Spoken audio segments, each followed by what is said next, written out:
I think we have too many teenage killings, too many children dying, killing each other, and it's child so month, sad, so it's really disheartening. I'm big up Muta too. Yeah, man. Muta look very nice in blue, in royal blue. I love it. I'm a one big up my country. Sometimes they make me cry because sometimes I see some things will happen. And but you know what? Sometimes I'm the proudest because one thing I know that Jamaican people have some deep love and beautiful in spirit. Majority of us. So I want everybody to sit down and let not the horrors block your mind from the beauty of what is here. Let us always embrace and remember the beauty of our people. Let us remember what our ancestors have been through to give us this land. So we honor this space in every capacity. This is an incredible culture. The world speak about us. Jamaican people, remember who you are and love yourselves. Mutabaruka is up next with the cutting edge.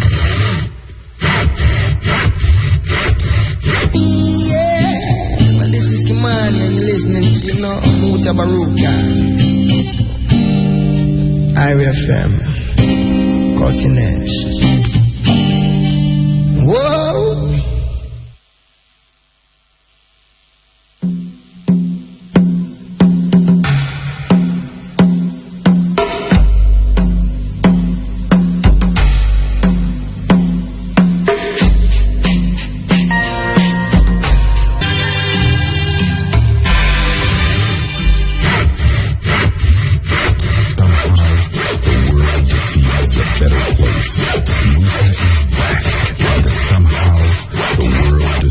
A better place.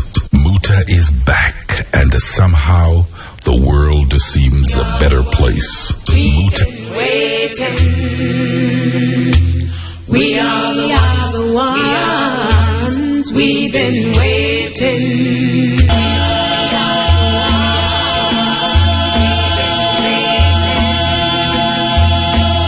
Continent with Mutabaruka. We are listening to the whole of it. You know here, Continent, the end. Yeah, good night. This is the Cutting Edge and R.I.P.Maya day with you next Wednesday. You listen to the voice of Maya Angelou, featuring fella Ransom Kute. Yeah, we're there with you next Wednesday. Continuing the journey, continuing the struggle. Because that's how we live, that's how we stay. We don't know nothing else. That's how we are. Confidence in self is one of the most important aspects of the human development. Confidence in self. Marcus Garvey said that, we reiterate it. If you have no confidence in yourself, you are twice defeated in the race of life. But with confidence, you have won even before you have started.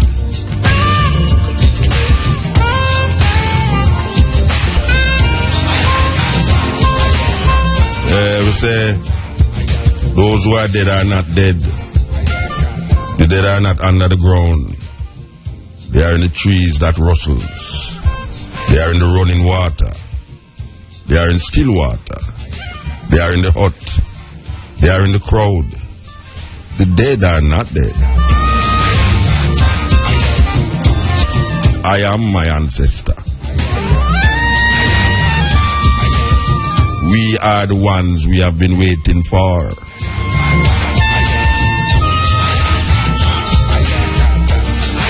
Why you look Maya Angelou? Yes, why you look Maya Angelou? You drink a bitter draught. I sip the tears your eyes fight to hold. A cup of lees, of henbane steeped in chaff. Your breast is hot, your anger black and cold. Through evening's rest you dream, I hear the moans. You die a thousand's death. When cane straps flog the body dark and lean, you feel the blow. I hear it in your breath.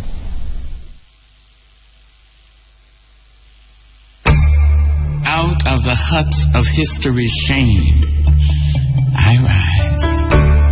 And so, I rise.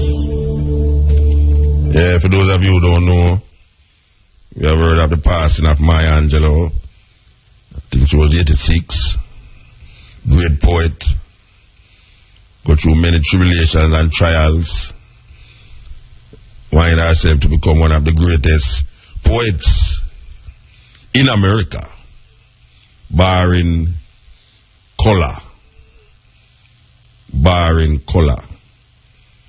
We had the opportunity to see her perform here in Jamaica at the Creative Arts Center years ago.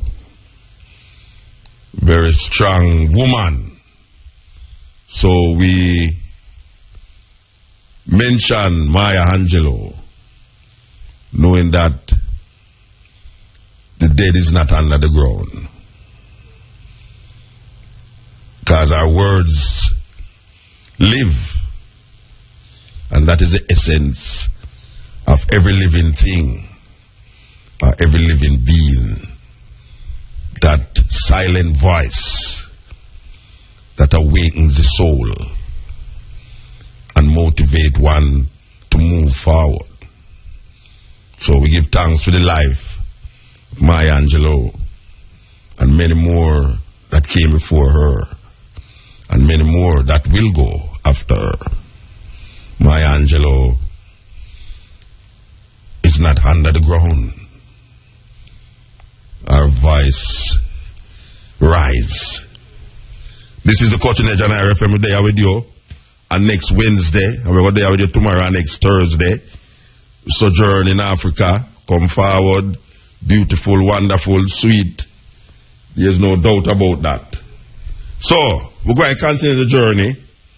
And then we're going to talk. But we want to introduce you to something that has created a very big impact where we came from, where we were for the past almost 3 weeks.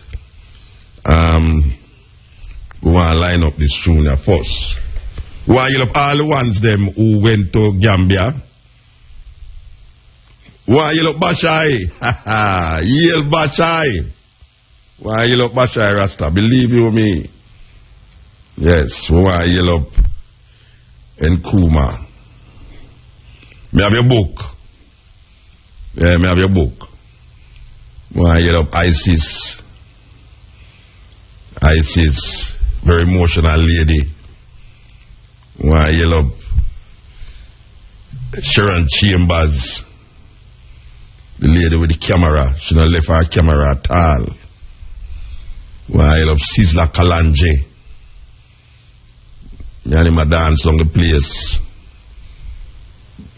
And I make propositions for the redemption of African people to the ministers, government ministers and others who will listen and who has agreed on a lot of our things that we have been saying to them. So we give thanks, so we did that journey, and we give thanks that we are here again to continue this journey, because this journey is leading to that journey, and that journey will end this journey. We intend to play a recording of a speech that we gave in Gambia that had a ripple effect right across the country, even into Senegal. For those of you who don't know, Senegal and Gambia is one country, but the British did control Gambia and the French did control Senegal.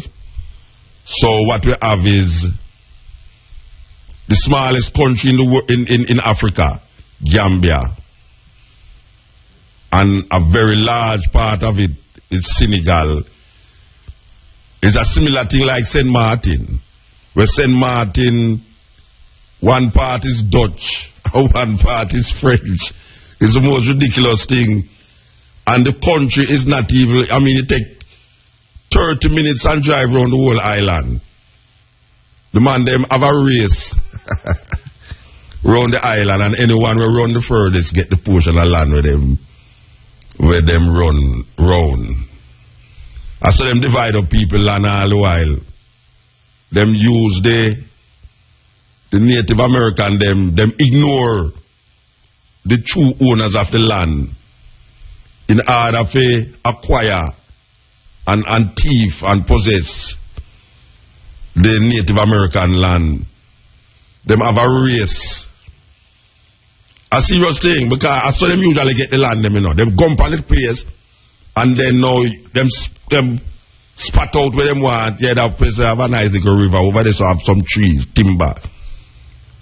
So they have a race, and anyone who race and stick them flag, claim the part where them stick the flag, with no respect for the true owners of the land. It's like the owners of the land never exist. All the while we see that happen in history. The Aboriginal, it's just in the 60s, yeah. In the 60s, them declare that the Aboriginal people is people. Can you believe that? Them never realize and accept the true owners of Australia as people. Just like how they never recognize black people, as people, human beings. Them say we were 1/5. Not me write these things, you know. Them say we were 1/5 of human. We do have no rights. We were part of the animal kingdom. So we can be bought or sold. It's just in the 60s, them stop the black and white toilet. I don't know how much people in Jamaica, how much ones who young and listen to this program and know that. That there was a time in America where black people could not go into certain toilet. And white people did not want to go in certain toilet. So when you approach a toilet, instead of you say male and female, you say black and white. What a terrible thing. What a terrible thing. You approach a toilet, and just like how we look now for the sign mark male or female, we had to look for the sign mark black to enter. And you know the thing where you do in the toilet, it neither black nor white, and it go to the same place, right down in the pit. We as African people, we who survive through the Atlantic, we who created civilization, are now almost like the dregs of the human condition. But the lady say, we shall rise. We shall rise. We are rising. We are rising. We continue the journey. As we say, we're going to play this tape that created the ripple effect all over Gambia and all over Senegal. And we want to play something very extraordinary. And I am going to say it is one of the most extraordinary things I have ever heard done by I'll tell you the truth, by any artist. This is extraordinary. And we're talking about Sizzla Kalanje. Yeah, I think him supposed to reach back in the night, yeah. But I want to tell you about something that we have in our area, so, and it pertaining to Sizzla. But we continue the journey.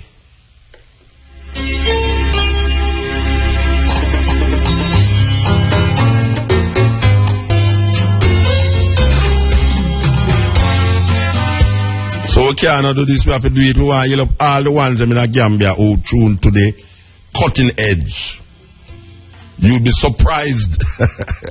Well, I am surprised, and I was surprised.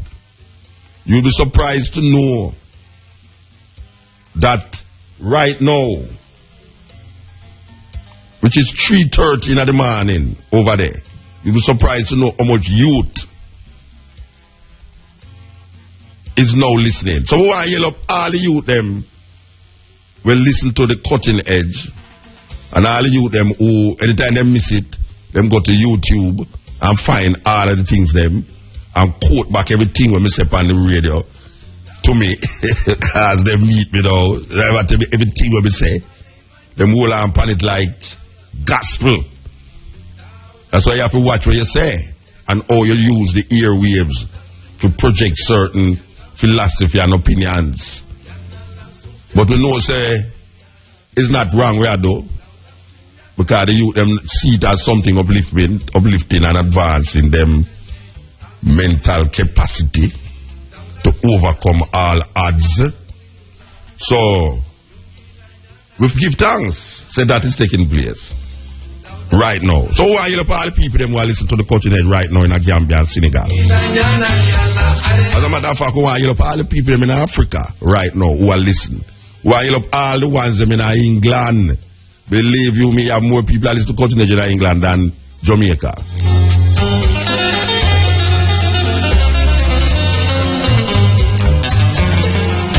Yes, cutting edge. They are with you again. So we are telling you about this thing I know where Thyself.Muta do. Thyself.Muta down in South Africa. South Africa. My mind about South Africa. You know, so we are going to South Africa, yes. Anyway, 12 hours and less than 12 days. Thyself going to the studio with Akim. Akim is one of the singers from the boys who has decided that him going to leave America and go to Africa, go live. And him end up in a Gambia. And him develop himself down there as part of one of the biggest groups ever hit in America. Well, since they're going to the studio and record the CD and bring out the CD, the brethren bring out the CD, Akim, with label jacket and everything. Since we're down there, it's the fastest. I never see an album make so fast. Now when the brethren come with the CD, me I say, maybe it's a single, but it's a whole album with 17 tunes on it. That's amazing. I've never heard of an album make so fast. I mean, me hear people record album, but if you actually record the album, press it, mix it, press it, then bring it out with jacket and everything. It's really a feat in itself. So here we are saying now. We want to play one and tune them on it. But here we're going to play more than one, but this one we're going to start out with here is something we go down there go say. Grow what you eat what you grow. We have to tell them, say, boy, Jamaica said that long time. Jamaica have that from in the 70s. Grow what you eat what you grow. Well, we say we are eat where we where we import and grow and send where we grow. That is where the Jamaican part there. The Jamaican import where them eat and grow where them export. So we go in our country where say them I say the same thing. Grow what you eat what you grow. And the president growing rice, big farm. Rice and fish is one of the staple in that country. So Thyself.Muta going to the studio and he endorse this idea. Grow what you eat what you grow. Through the culture, Gambia. I know that the nation that can feed itself will be able to lead itself. Gambia. A nation that can educate itself will be able to motivate itself and never live to hate itself.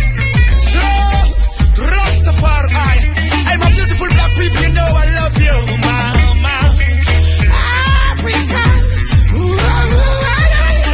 No hungry children, oh no. Grow what you eat and eat what you grow. Hey, maximum respect to all Gambian citizens. Whoa. No hungry children, oh no.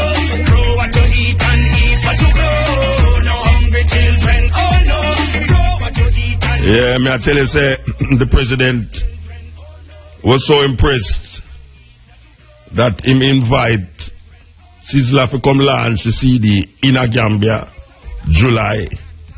Yes, very impressed with it. I was very impressed too because I said, wow, you know, a album in the short space of time. Really. Can you endorse where the president I try to get to the people them? Yes. So we have to endorse it too. Can we endorse it too? Gambia. I know that the nation that can feed itself will be able to lead itself. Gambia. A nation that can educate itself will be able to motivate itself and never live to hate itself. Rastafari. Hey, my beautiful black people, you know I love you, mama. Africa. No matter what, Africa not change. Turn like a bingy baby, almighty name. No hungry children. Muta is back, and somehow the world seems a better place. Grow what you eat and eat what you grow. No hungry children. Oh no. Grow what you eat and eat what you grow. Right, sweet, because we left clear from Jamaica and go clear over this one and hear the same slogan on billboards and in the newspaper and all them thing there. For really go so far if you see that and then really say the president themselves, hey, the man they not eat I don't know rich trade, you know, not the World Trade Organization, them people they know and I know rich trade where them want to do certain things and then can't do it. Them prefer America, England, hate them. And that we say I go on. So when them say them don't want that in their country, them just stop that and not care. You understand? So when him say him don't want him country in a Commonwealth, him just take that out and not care. You know, so them not no restraint. I like when we go to Malawi and them people there, anything where them can grow, them not import.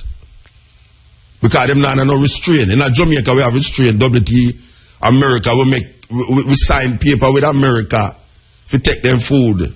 They all dirty food. And we call it dirty food. We call it dirty food because the people them are labor in vain. The people them labor in vain. I eat pure dirty food. Where I come from over there, so where them supposed to plant them own food and then use the portion of them now eat and export it. Right now, them have we are plant food for export. And what kind of place? We are plant food for export and we are eat food where we import. We should be exporting our excess amount of food. We shouldn't be planting food because of foreign market. Because every time we type, please, foreign market. Every time you hear them say, oh, you know, we have to plant more this, you know, because this need that and that need that. Well, you know, plant more ganja because Canada needs some ganja here right now. And the government in America make $2 million in a Colorado alone in the first month of declaring ganja legal in a Colorado. They make $2 million in taxes. And them also say that the crime decrease in Colorado since ganja legal. Wow. Jamaica, where we stand? Where we stand? So, next track. I must say this is a hip-hop album from Sizzla, produced by the boys. I will not the boys, Akim from the boys. Africa, living, looting, shooting, rape, plundering, your wealth. I'm on a mission to rebuild Africa. I'm on a mission to rebuild Africa. I'm on a mission to rebuild Africa. Come and help me. Come and help me. I'm on a mission to rebuild Africa. I'm on a mission to rebuild Africa. I'm on a mission to rebuild Africa. Come and help me. Come and help me. Escape the pain and calamities. Pack up and go to Africa with the riches. Make preparation every build of the villages. I'm here to build some new model cities. No more war in the motherland. African government, go back to Babylon. Conspiracy threats are coming from them politician. African unite and make the people strong.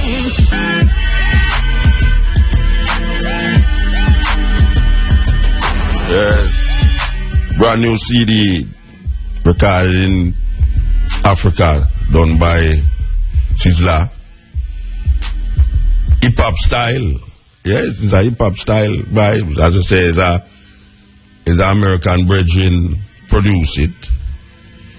So him still maintain him levels. Okay, so we play that, and as we say, we want to play this tape. This message that we gave that had the ripple effect. I mean, serious ripple effect. A lot of you might have heard we speaking to the programs them over there. It kind of feels strange. I mean, at this moment in time, pardon me for what I might say or might not say tonight, because I am totally still in the air. I feel like a bird. I spent 17 hours in the year. I feel like a bird, man. I feel like I'm going to stand up on all the building and jump off and just a fly.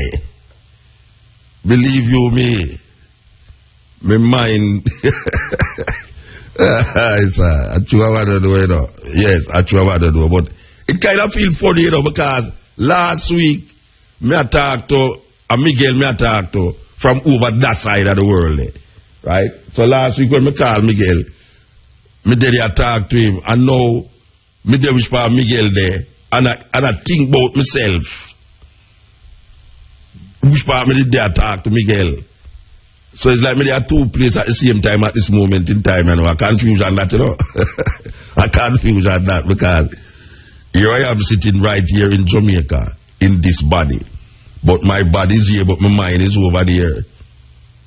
If I hear the song, I say, my body is here with you, but my mind is on the other side of town. Well, that happened to me, I don't know. My body there, so you know, but my mind still in that hotel room. They talk to Miguel. I talk to myself now. This is the Cutting Edge on R.I.P.Maya. We're there with you. Yes, Cutting Edge. Miss, come. Hello, Jamel. Blessed love. You talk out it, make you talk out it. No. You not talk out it? No, I won't talk until I head back to, we're not going back in July for the album launch. I don't know when you are go back. I don't know when you are go back here. I want to go forward to Mama Africa. Mm-hmm. How long time you come back? 1 week ago. I may just come back this morning. I know. I was trying to call you this morning, but I guess I don't know. You wanted to come to the airport? Yeah, exactly. You know the hours of morning that you want to come to the airport come meet me. Yeah, man, I was going to come with Jackie, man. Yeah, but look here now. Yes, my brother. Me get some CD for you. Yes, may I hear the music? You mean the Thyself.Muta CD? No. Thyself need that too, you know. Eh? I need that too. No, well, me give that, but me I tell you, say, some of the African CD where you know usually play, where me tell you, say you go play it now. I started to play some last week, and I tell you, I was very excited about the whole thing. I hope you're excited more. Yes, more so. So what else you bring forward? No, don't worry about what I bring forward, man. Me just call you to find out if you're tired out yet. Yes, I don't think I'll ever forward from a surgeon like that, Muta. I tell you the truth. That was totally awesome. Yeah. That's a life-changing surgeon. Yeah. So where you sparring partner that you did with your Sharon? No, she's not here. I think she's still fine now too. She live with you now. I think that she live with you now. Eh? I thought she was living with you now. Not quite. That was in the Gambia. Not quite. Okay. Because I saw some picture that she took. Yes. Yes, and she has been doing a wonderful work on the what them call it, the networking circuit. Them call it the internet circuit. Absolutely, man. Yes, doing some great work there. Yeah. With the press releases and everything, and keeping everyone up to date as to what is happening with the whole delegation and with you and Sizzla. Yes. You know, in particular, all the things that happened, and even now, just listening to you, I'm realizing that so much thing with the whole delegation and with you and Sizzla. Yes. You know, in particular, all the things that happened, and even now, just listening to you, I'm realizing that so much more happened since we left. Oh gosh, man! It's like a whole other trip. At that time, it happened, man. Yeah, exactly. I was like, wait a minute there, because we should have stayed. No, but I tell you something, man. I see the biggest drunk in my life. Are we on air? Oh, you believe in the pie? Of course, you're there here. Oh! The way you think you're there. The way you think you're there. That's why I'm talking if you talk, become one time. Okay. If you talk, of course, you're there here. Okay, sir. Yes. Thanks for telling me. Let me tell you something now. A brother carry me, say my carry go to this nature park. Hey. My driver. I'm saying my carry go to nature park. So I say, all right. Yes. Boom. Go in the car, boom, we drive, past the airport, go down.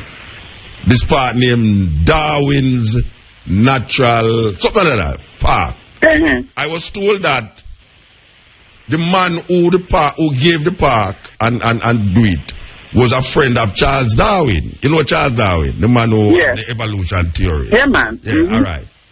So the brethren, when I reach at the gate now, the brother tell me, Mr. Aside Mark, non-residents, that amount of money. Resident, that amount of money. So when we go there now, about half those of them get up. Mutabaruka, you know, unusual thing. Picture now. Yes. So me look at the side and say, watch out now. Me neither non-resident nor resident. So me are going there free. That's right. Say, all right, Muta. Yeah, you Muta. I say, all right. So me expect, all right. So me I say, some woolly animals and wild animals and. Of course. You know. So him get a guide for me now and me go through this bush now, you know. And I walk. This is a nature park, right? Yeah, it's a nature place where you're supposed to have woolly for nature this and nature that. Right, like how we saw the crocodiles and so forth. Yeah. But this is a big place, you know. Like you drive through the place, but which part of my car me go now is the first part, right? So me go walk through the bush now and I go down now and and we walk and all of a sudden me hear whoops when me look. Me don't say nothing. So the brother say, did you see that? So me say, no, me never see it. But would I like see it? Because we have the camera here, so. Me hear look again when me look. Me see it's an antelope. Yes. So me say, okay, that's all right, antelope. That's nice. Yeah. So me see couple antelope run cross, but him said, did you get a picture? I said, no, I can't get no picture. You say antelope gone on him see it. You want to see antelope up close and personal. And me can't take a picture. Like when me take the picture of them at the monkey in front of my room. Right. All right. So, me not get to take no picture of no antelope. So I walk again. Boom, we walk. Walk now, go across this bridge. When me look, I peer dirty water down there. Him say crocodile na the water. Me I look, me now see the crocodile, I peer dirty water, me I see. So me say, all right, me excuse him for that.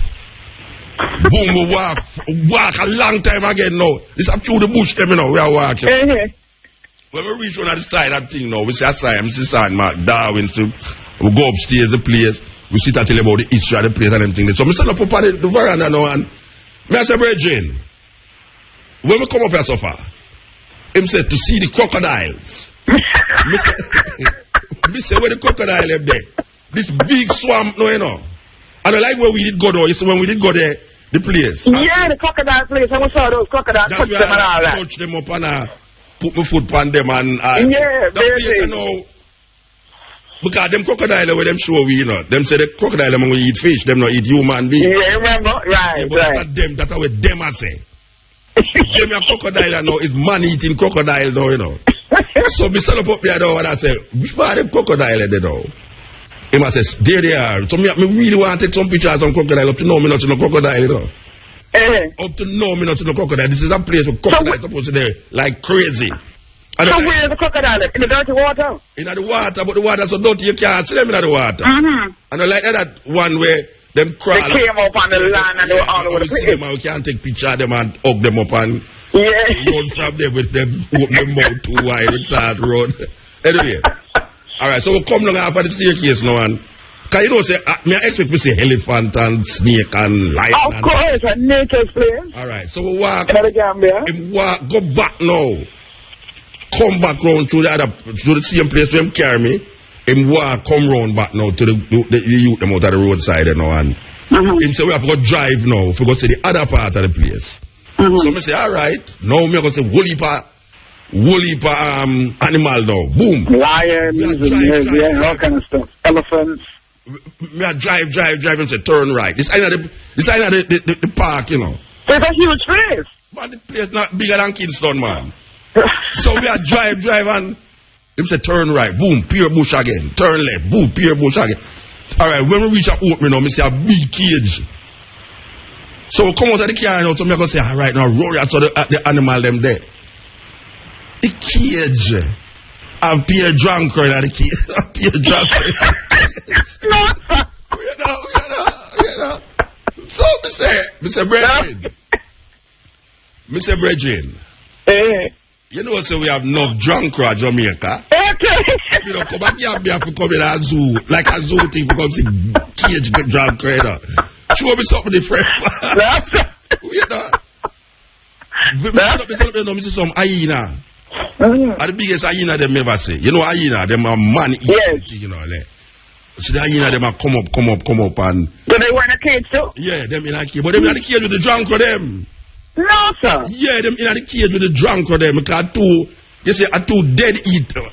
two flesh eating creatures. Okay, yeah, together. Them no call them drunk or silly, you know. But me never know say drunk or get cage up for tourists look on them. Where we come from, we see drunk or fly up here and look for dead meat. You might want to make some suggestions so that you hope zoo down here. For preserve the drunker population in Jamaica, them should have put some of them in the zoo. Yeah, you know because them people they put the drunker them in the zoo, in the cage, and tourists come there and take picture. Oh, click. Anyway, so, but half those hyena now, them see me set up at the thing now, the whole of them are come over now, you know, me I say, alright, because me I feel the fence secure, you know. Yes, right, kind of money today. So me go to the boom, and take out my camera now and I click. And I'm high, me I click, you know, and up close and personal, me I click this thing, you know. Up close and personal. Yeah, so me I look at the drunk them over that side and I say, alright. You know, say, me not really want to see no more drunk brethren. I'm going to show me something else. When we go around at the other side now, are the biggest drunk me ever see. The drunk, you know, ostrich body. Yes. I saw the drunk body big. That me I say. That must have been an awful sight though. Watch a man. No, it must look like a normal bird, but him just bigger than the drunk are too pretty now. Bigger than the drunk we know. Yeah. Are the biggest drunk me ever see. So me say me have to take a picture of this as well because at the wickedest because me sit down with Kalanja and tell him say, why are the biggest drunk me ever see? No, me say a drunk big like an ostrich, you know, and a pure laugh and the drop off of the chair. So when we look now, so you have evidence now. Me see big drunko, little drunko, tiny drunko, but guess what now? So monkey in the cage with the drunko them. Kind of drunko them cage and a raven still, but it's like a national bird down there, no. It's like a national bird. Drunko, a Jamaican national bird, you know. And then we need the place. Drunko bird is a no, man. Look here, wait, I can tell you something, man. I have never seen anywhere, I have never gone anywhere where people cage drunko. Never heard of it before. This is like a revolution. I have never seen a drunko as large. You cannot imagine. No, they're scavengers. Come on. Yeah, but you cannot. We don't see it as no big deal down here in Jamaica. I can tell you something. Can you imagine? You get a sore foot. I sit down on the roadside. And that the ratty big drunko fly around you. You never go on your foot. You're supposed to dead immediately, man. You know. So I get vexed now. Come here and say, me not want to see this. I mean, drunk every day. Come on, you see this every day in Jamaica. Yeah, you know, me don't want to come see this. I mean, yeah, the big drunk is something to be seen.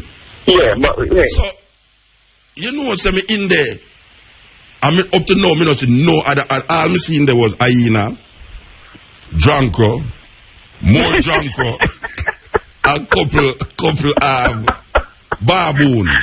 And some dirty water. And pure dirty water, I'm not to the alligator, you know. Yeah. And more baboon. It's because baboon jump up and me I snap him. So I tell the brethren, say, brethren, me want to left you know, Rasta. But you say you didn't pay to go in though, right? Pay for go where? Okay. No, it's if me never pay for going there. We have to go move with one of them drunk on there. Me never pay for going there. If me never pay for going there, we have to move with one of the drunk on them. You know? So, he want to show me some other things now, you know. He must show me craft work. I say, look here, when the white people them come in here, you don't show them craft work. You know? Yeah, that's not your thing. You know, one brother come now, open that door, you know, Rasta. I say, when they say, I want to come inside there. Yes, when I go in there, because you know, say, me that, one of the reasons why me did have to live 12 tribe, you know, is because them say me a curious cat. Curiosity, yes. Yeah, them right. Curious. Me have to know. Me don't want to believe. Me have to know. Right. I want to open the metal door now and him say. Are you going there? Oh, I mean, if I go in there. I go in there. You see when I go in there? It's a hippopotamus head. They have a hippopotamus head for that table in there, you know. That's what you get for your curiosity. So I say, when I put this hippopotamus head there so far? I say, well, this hippopotamus used to eat the things them in the village. Yes. And them did have to kill him. So them kill him, cut off him head, and put him in the place. I lock the door, because I don't know where them put that door in some metal door, like something that come out, like them exactly. You know, him head for come outside and go eat some drunk, right? So me don't know. Anyway, we take a couple pictures of that now, me I say, all right, dead hippopotamus. That's something different. Yeah, I have seen a live hippopotamus before. I never see a dead hippopotamus without him body. Right. That is interesting. You say, me go out there, me say, brethren, we ready for go where Rasta. Yeah, man. We're ready for go because this noise excite me at all. Up to me no see no tiger, me no see no lion. No lion, come on, no elephant. Oh, a little idiot zoo. The virgin say, you know, our virgin. Hello, man, how you talk about the zoo now? It's upscale now, you know. Oh. No, it's upscale with one lion in there. One lion. The lion so turn homosexual. That's another story right there now. Him so jump the monkey them. But trust me, once you put the suggestion about the junkers, Kate and the junkers, no, them should have killed some junker. Believe you me. Yes. You're not going to no junker in Jamaica. All right. We are not so. The brethren tell me say there is a place where them have these animals. I say, but you know, say me now, me a man, me no really go have zoo. Me no like the cage up thing. Right, they want the natural animals roaming. Me, I can't where them tell me when me I go there. Me think there was a wild reserve, like when we go right. When we go to South Africa, you go right up to the giraffe them. And you drive around, you see them like, yeah. Yeah, and the zebra, there's a pass. Let me tell you, don't come out of the bus, don't come out of the jeep. And the giraffe them and them just they're right beside you. You have to know, me think at the same time, go on nowhere.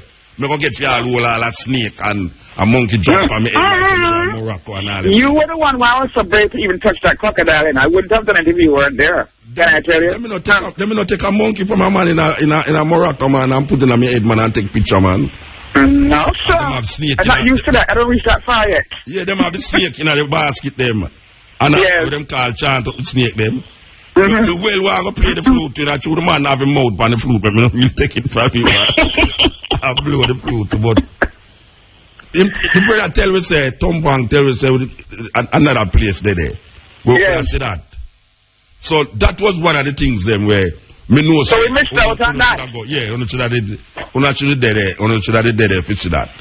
So how was Yaya Jamin's birthday party? That was wonderful, man. Wonderful. Oh, wow. It's wonderful. I can well imagine, boy. I tell you, I felt a weird like what? Sweet me. It's a big official thing. And you know, me I look for a rum buckle, and me I look for a cigarette smoke, and me not see none. Not like that. No cigarette. What an amazing president, man. He's just so unique. He's so different. Yeah, he's a different kind of man. He mean that he was with his wife, though. We met him. I hear his wife is Moroccan. That's correct? Morocco, Guinea, yeah. Part Moroccan, part Guinea. Yeah, and she keep the party. She did what? And she keep the party. She had a party for him. And she keep the party for him. So what is the status now with regards to the visa situation and? Well, watch out. That. Well, I asked the man, I asked the minister how long it will take. She said Me say 40 years, 20 years. Look for me and said no. That's the Minister of Tourism. Yeah, boy, hey, I tell you, man.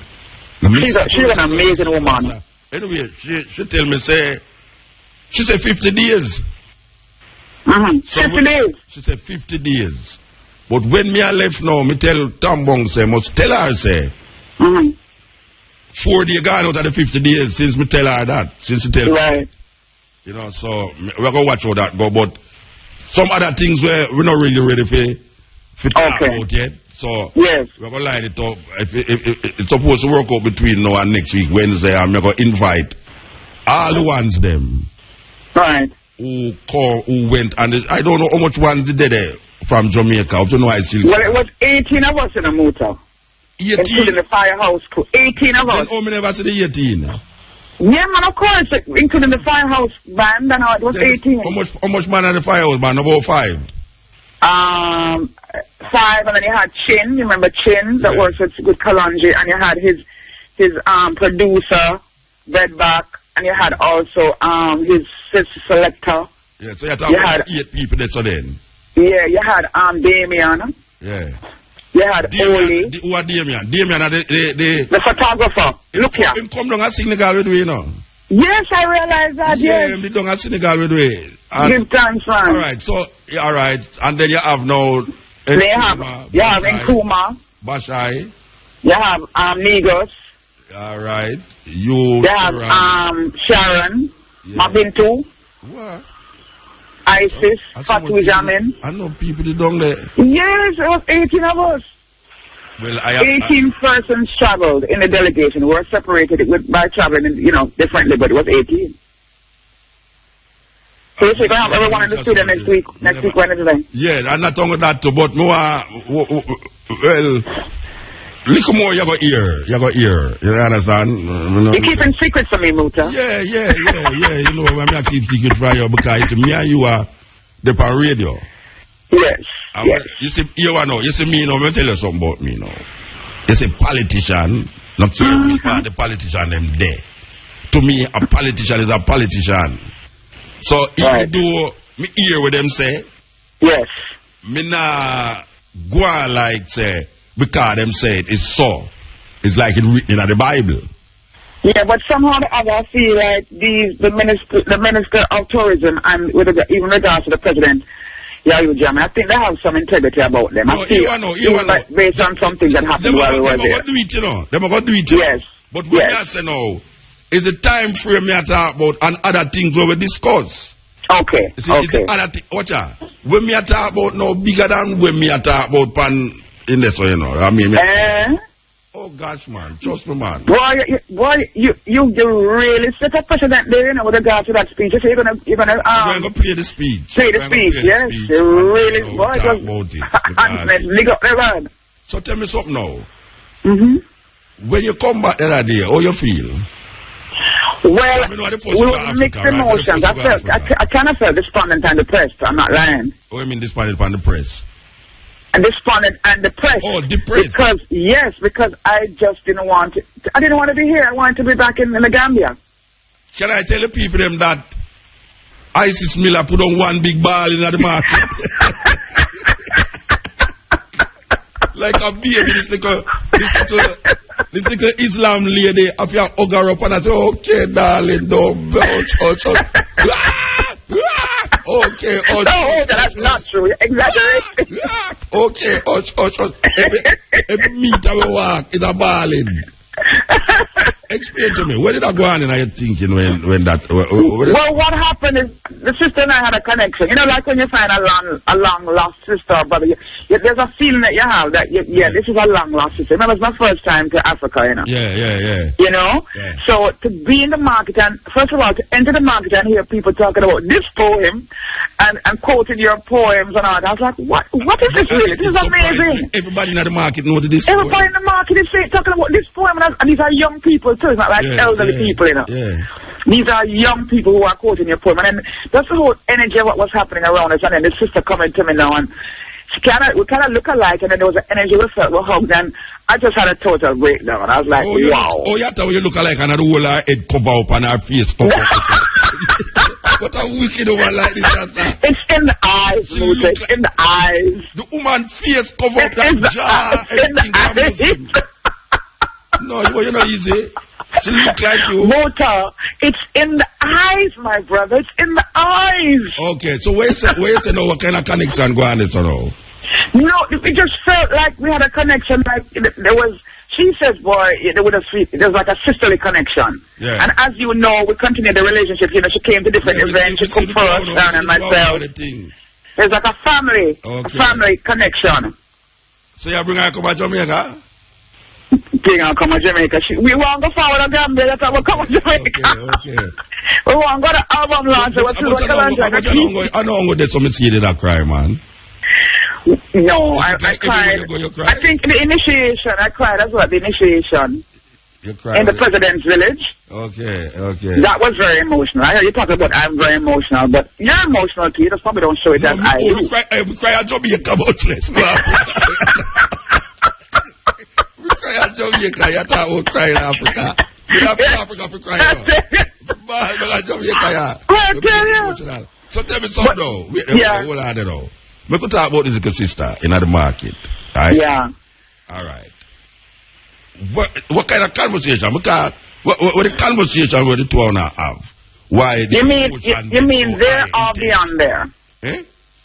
You mean when we met? In the market, because it was just a feeling. It was just like. Wait there.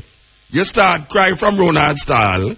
No. Yes. No. When we were walking away, remember we were purchasing stuff. I think you met her first. Yeah. You were by her stall first. I try to me and I tell me what fruits. And I go, me want to pay for the thing. I said, me no want to pay for them. But I like to go back to Jamaica.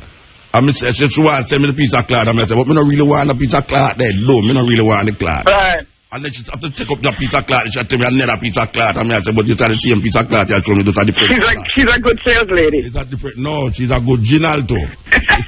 Yeah, that's right. Anyway, so tell me. Yeah, you say you left out of our style there. Yeah, I wasn't really paying her much, man, because I didn't even buy anything from her.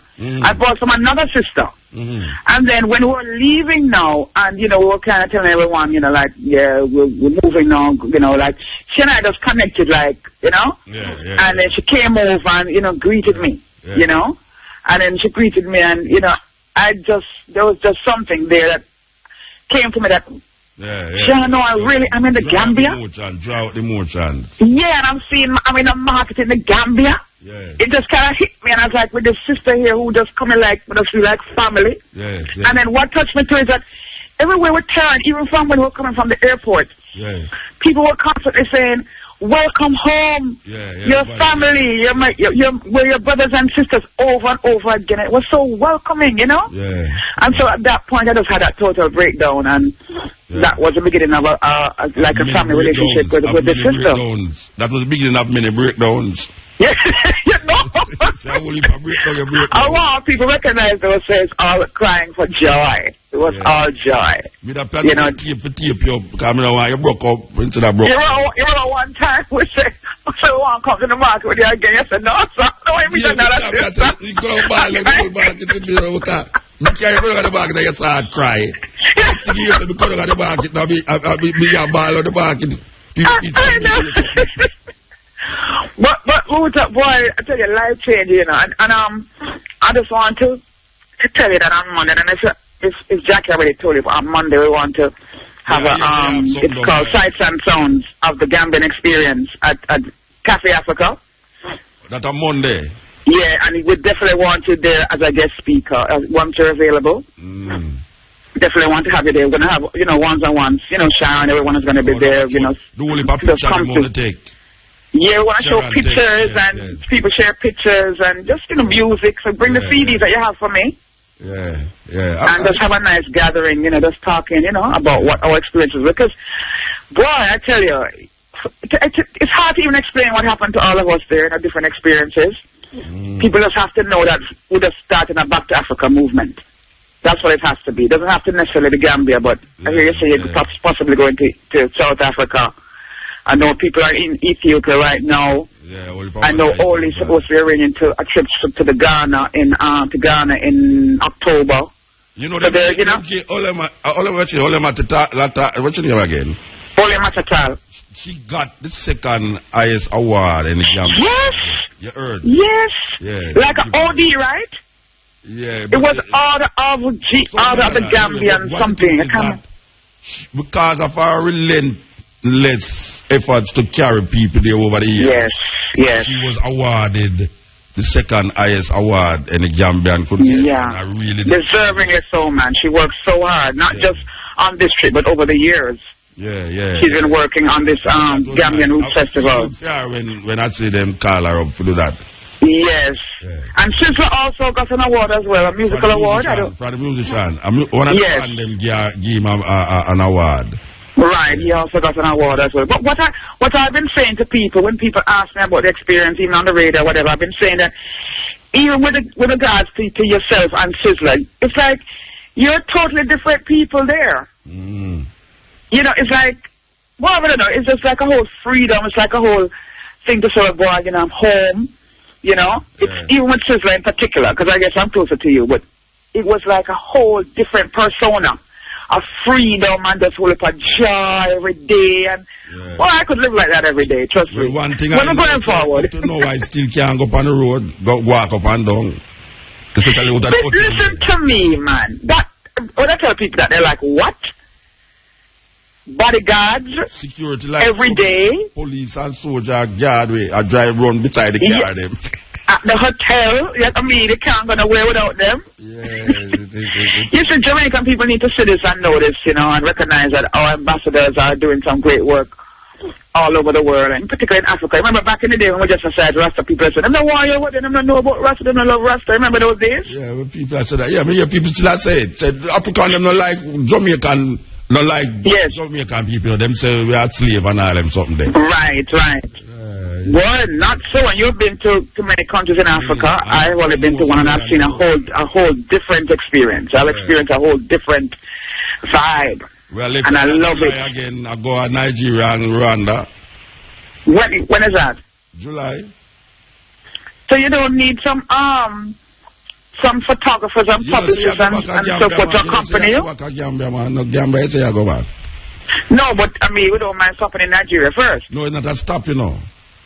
You can't stop in Nigeria, you know. It's either you're going to Nigeria or you're not going to Nigeria. Okay, I'm going to Nigeria.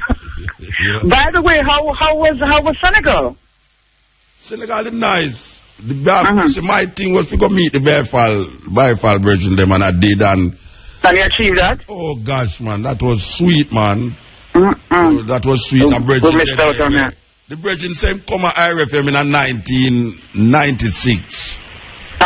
To come meet me, and just when him come, me did go inside, come in at the studio. Yes. Virgin, and we never meet him, but him say when Abba come down there, him and Abba spar. Yes. So when me go down there now, it's like this is the heights of everything now.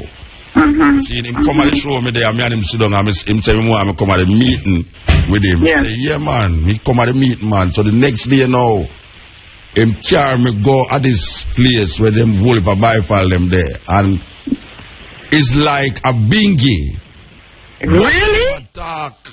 Them attack Arabic and a chant drum, and the whole night. Coming thing was a meeting me a go, you know. Yeah. Really a meeting, but it's not a talking thing. Yeah. It's just it's like a naya bingy, really. It's like a naya bingy. Drumming and things. Drumming and chanting. The whole night. Wow. That them come, everybody have to take out them shoes, and you know, everybody a chant, and you know, so me and the Virgin sit down there, and we are reasoning, and tell me about the Paphal and the whole history, and you know, I'm really interested in it. And yes. Because they're saying that you look just like them, right? And they're more of dressing and so forth. Yeah, and then now we're going at the market at the day, and him carry me go which part the Paphal Virgin them as so, because in the market appear man so, you know. The old time. I wonder how that tradition came by. I don't know, but what I say is that the Paphal Virgin them have a section of the market for themselves, where they make they clothes them for them clothes. And it's a patchwork type clothing that they make? Yeah, the patchwork type and thing. And them have an issue behind that. And then them carry me go a craft market where Pierre Paphal selling at a craft market there. The only thing is that whole heap of them, most of them artwork is in a metal. Okay. It's a metal thing. Yes, yes. We still did pick up 2 things still, but that was, yeah, man, I did love it. And then carry me go to house and, yeah, I'm a virgin. Trust me. Right. I know you were really enthused about making that shot to Senegal. You know, the Paphal is like the Bobo them. Okay. Can you see the Bobo them? You see, Bobo use Judeo-Christianity and eat a twist. Right. And use Prince Emmanuel as them central focus. Right. The Paphal them is Muslim, but them don't follow the Orthodox Muslim doctrine. Okay. In other words, them don't pray 5 times a day. Them don't see Mecca as them the center. Them see Toba as them Mecca. Oh, yeah. Them develop. So they're locks? They have locks? Them have locks. Most of them walk without shoes.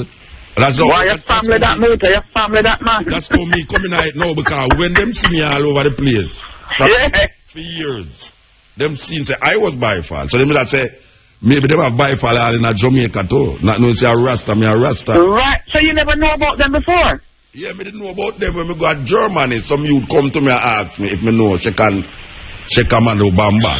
Them spiritual leader. So me don't know about the similarity between the Bobo and them now. The similarity is that just like the Bobo them have Prince Emmanuel, it's so them Sheikh Amado Bamba. This version, right. And them now them have a city where you go, which is for them Mecca, where instead of them travel go to Mecca, them travel go to Toba. And that's still within Senegal? Yeah, I'm not Senegal, man. I'm not Senegal. Okay. They know them make them all kind of clothes. So when you open the clothes them, you identify that as Paphal clothes. Right. Yeah, the patchwork clothing. And what about the sisters? What role do they play now? The sister them are the same thing. The sister them seem like Rasta. I mean, Bobo daughter them. You know, I mean, it seem like Bobo daughter them. Them a chant same way them do. Me never did it 1 week, you know, for go in a camp. Me go at the thing where them a keep. So I see the night was the chanting, the drumming. I mean, I said, but it's really feel like I've been me there. Because, you know, it's like a backyard there, you know. They kind of like a backyard. This is the cutting edge. Yeah, this is the cutting edge. On RFM, we was talking to Isis Miller. She have a different name, I know, but me can't but I remember it. Believe me, can't but I remember it. But yeah, that we just that shares Alika thing because, you know, we did it the whole time and then them left and me still it up there. So me just know how she did feel when she come forward. Because we know to them first time experience they're not easy, you know. Believe you me. Them first time experience there is not easy. Trust me, we don't pay you go to your bed and you think about it awesomely. Yes. Out of the huts of history's shame, I rise. Up from a past rooted in pain, I rise. A black ocean leaping and wide, welling and swelling, I bear in the tide. Leaving behind nights of terror and fear, I rise. Into a daybreak miraculously clear, I rise. Bringing the gifts that my ancestors gave. I am the hope and the dream of the slave. And so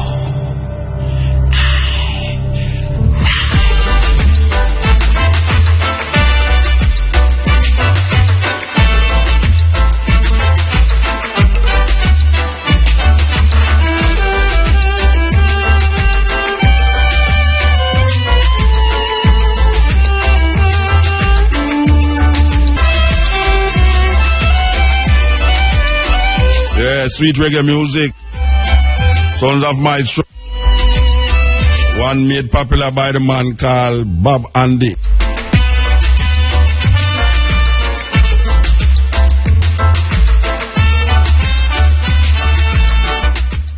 Yeah, I think we have.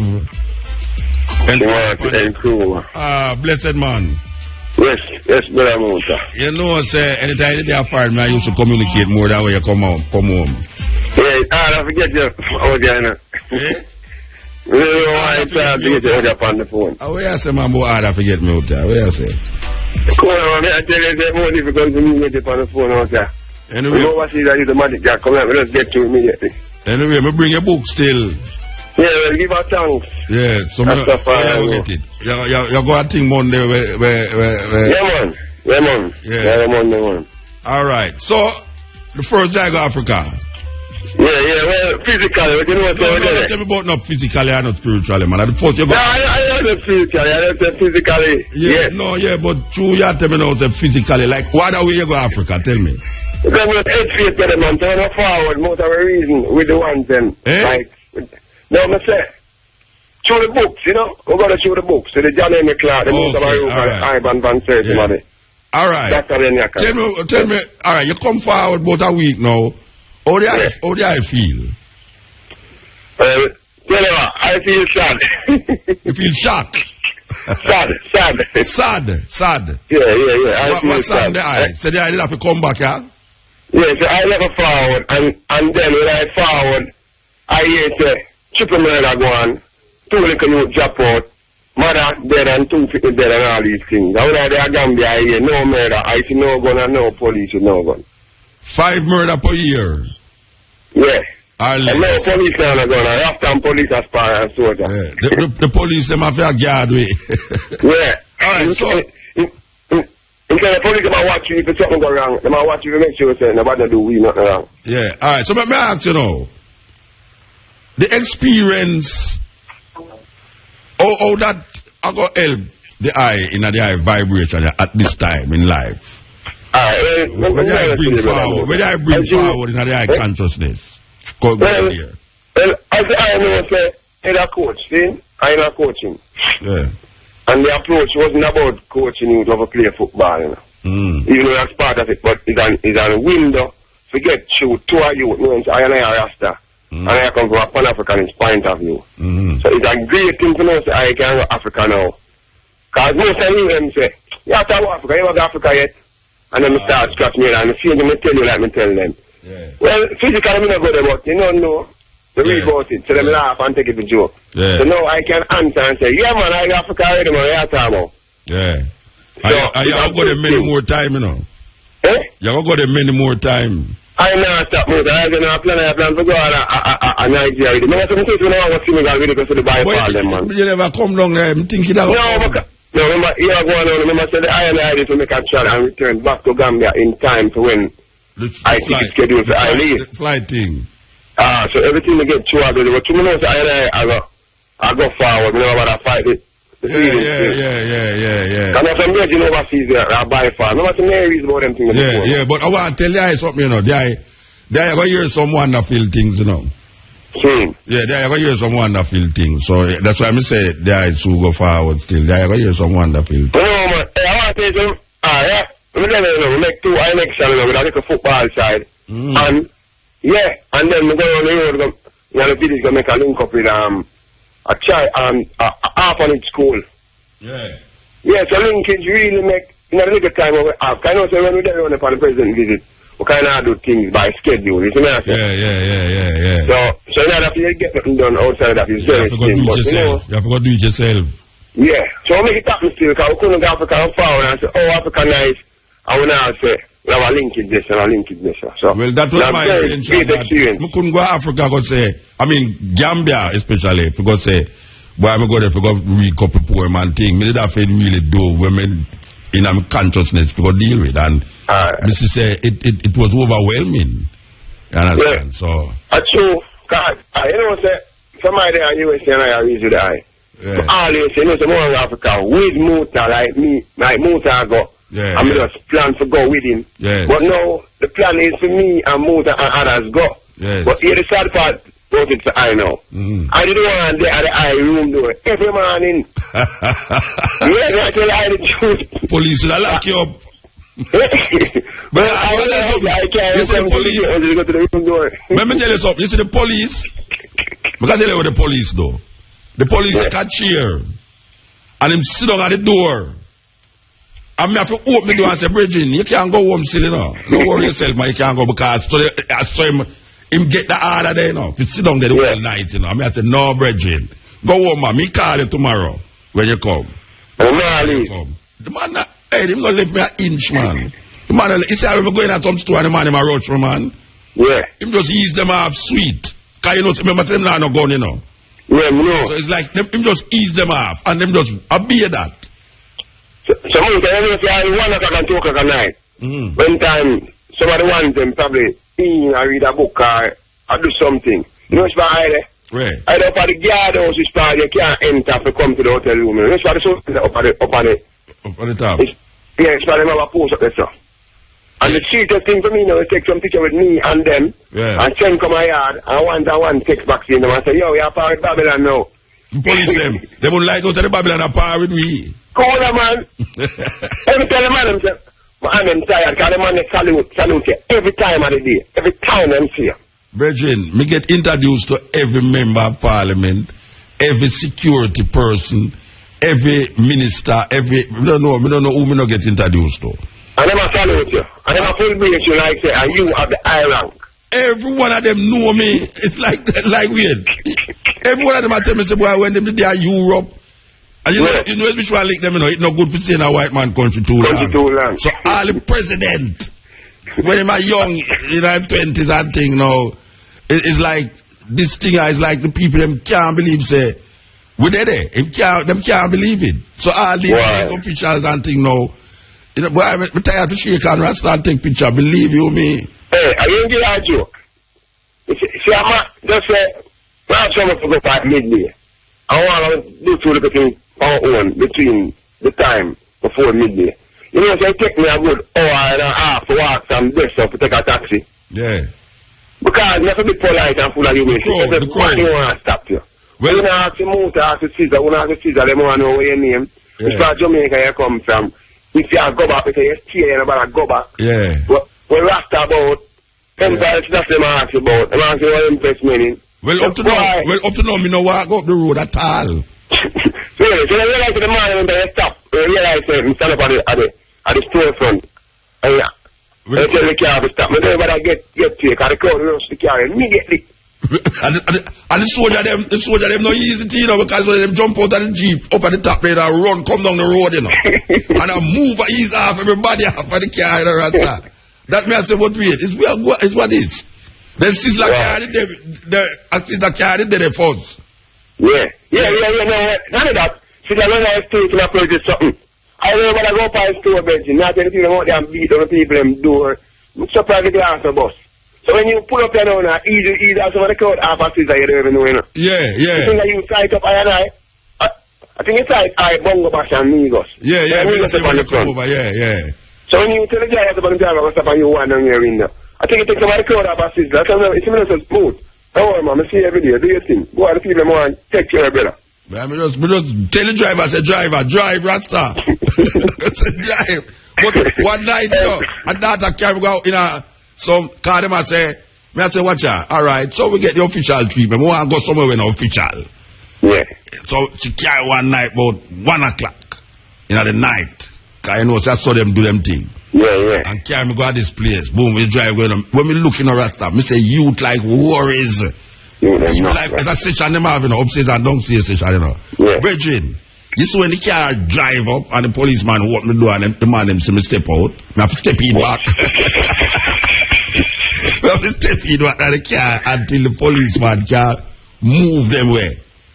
And then you see me go inside, you know, me go sit down upstairs, you know. And the soldier them come now and all the people them from coming, you know. So me say, so you know, me come up here so now if you come sit down by me say, let in the people them, man. Yeah. See from me say that, it's like the soldier begs.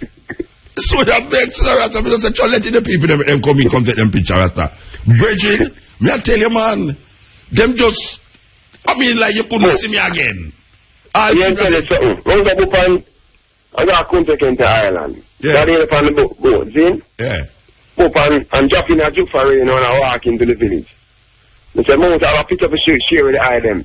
I see a blue sea a youth around to me, brother. And here come the soldier and police, and I say, hold on there. Kush, when we stop.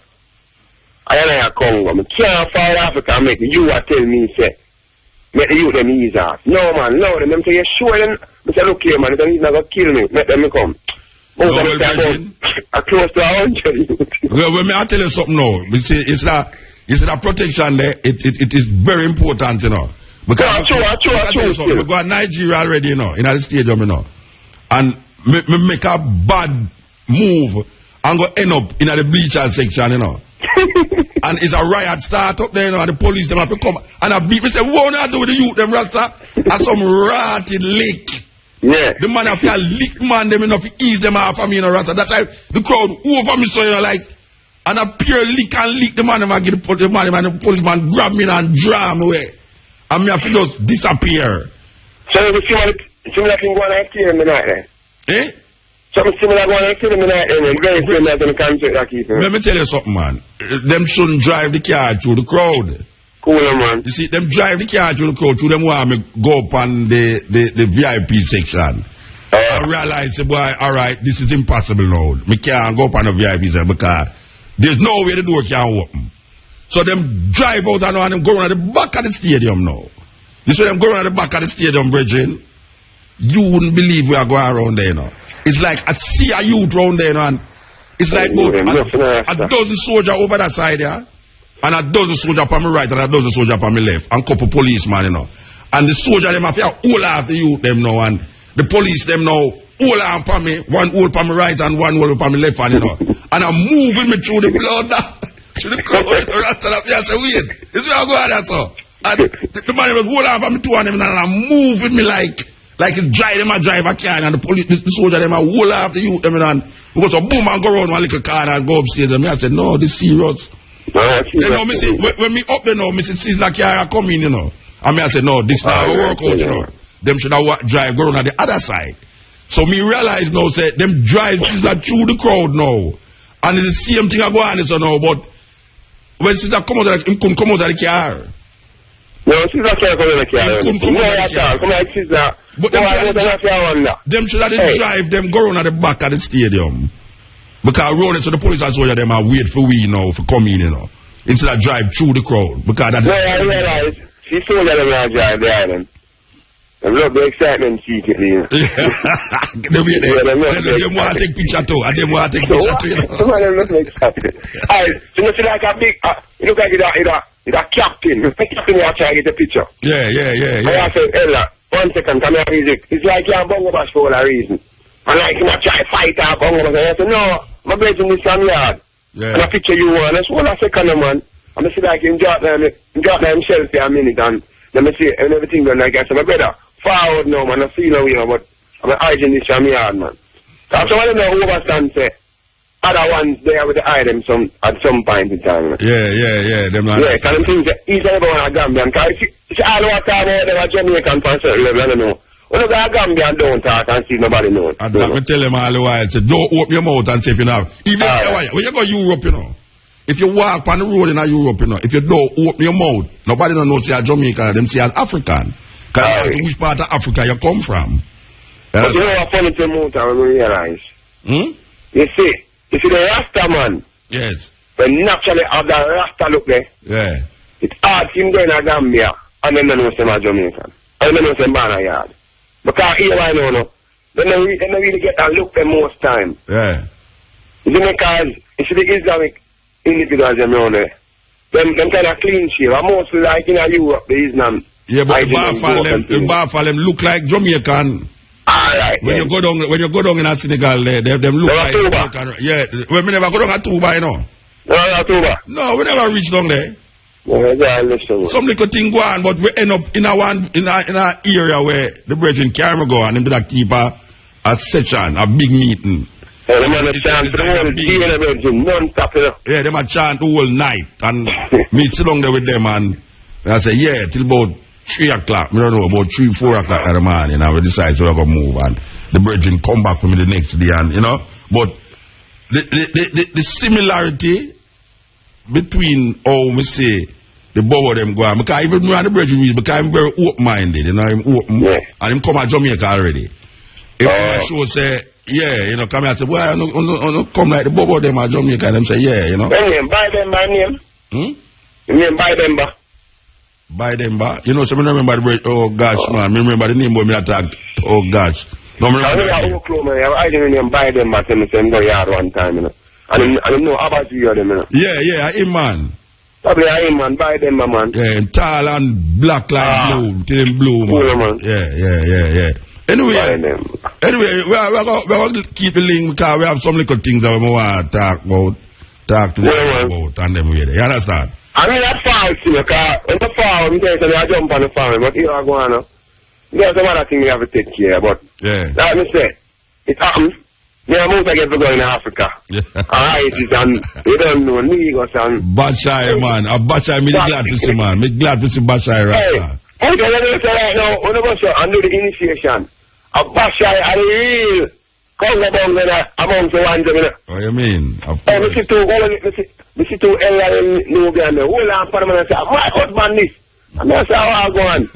Immediately, Bashai laugh. I say, why Bashai? I say, you the love you, you know. Bashai find him youth. Bashai find back him youth in a Gambia, man.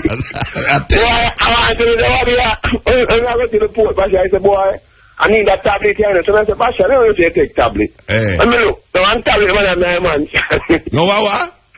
Tablet. No, he say, you need that tablet here. Yeah. I say, Bashai, I don't know to the high-tech tablet. So I look, I buy the man, go buy that tablet, man. So I'm going to try to make some connection now. I say,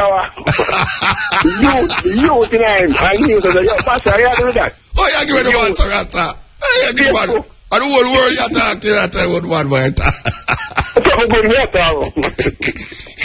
I know you give talk, Bridget. Give talk. Yeah, that's far. Yeah. Okay. Yeah, this is the Continent and R.I.P.Maya. We just go through the vibes, you know, them way there. We did have a wonderful time and we share the joy with the people, them. You know, nothing too formal and thing. The formal part will come later down. Not tonight though, but later down. Anyway, we tell you, so we want to play this speech that started a ripple effect right across the whole of Gambia and Senegal. It was the launch of the Roots Festival, and at this Roots launch, the Minister of Culture, or the Ministress of Culture, and which is Minister of Culture or Tourism, sorry, Minister of Culture and Tourism spoke, and Marcus Garvey Jr. did speak, and then I spoke. So we want to play it that you can hear what transpired there and why it was such an important visit. And I'm very glad that I went, because I get to do something and open up something where we have struggled over the years for a very long time. So without further ado, make us set this thing here and play this thing here. To the Association of Small Scale Enterprise in Tourism, we thank the entire tourism fraternity for your support. You provided the beds, you provided the food, and you provided the drinks. And I hope with this message of gratitude, you will not send me invoices. Marion, please take note. I have exhausted my budget, so the only way I can repay you is to say thank you. Please, no invoices after this festival. We also thank Banjul Breweries. Banjul Breweries provided us with 500 crates of soft drinks. Yesterday they served 150 crates at the stadium. Today you will be served again by Banjul Breweries. Your Excellency, EPM, under the dynamic leadership of Honorable Silawari Ndaunjai, did exceptionally well. That particular tent was a creation of this lady. She was here from last night to today to make sure our brothers and sisters feel something of Africa and something of the Gambia. This is from EPM Sirawali Ndao.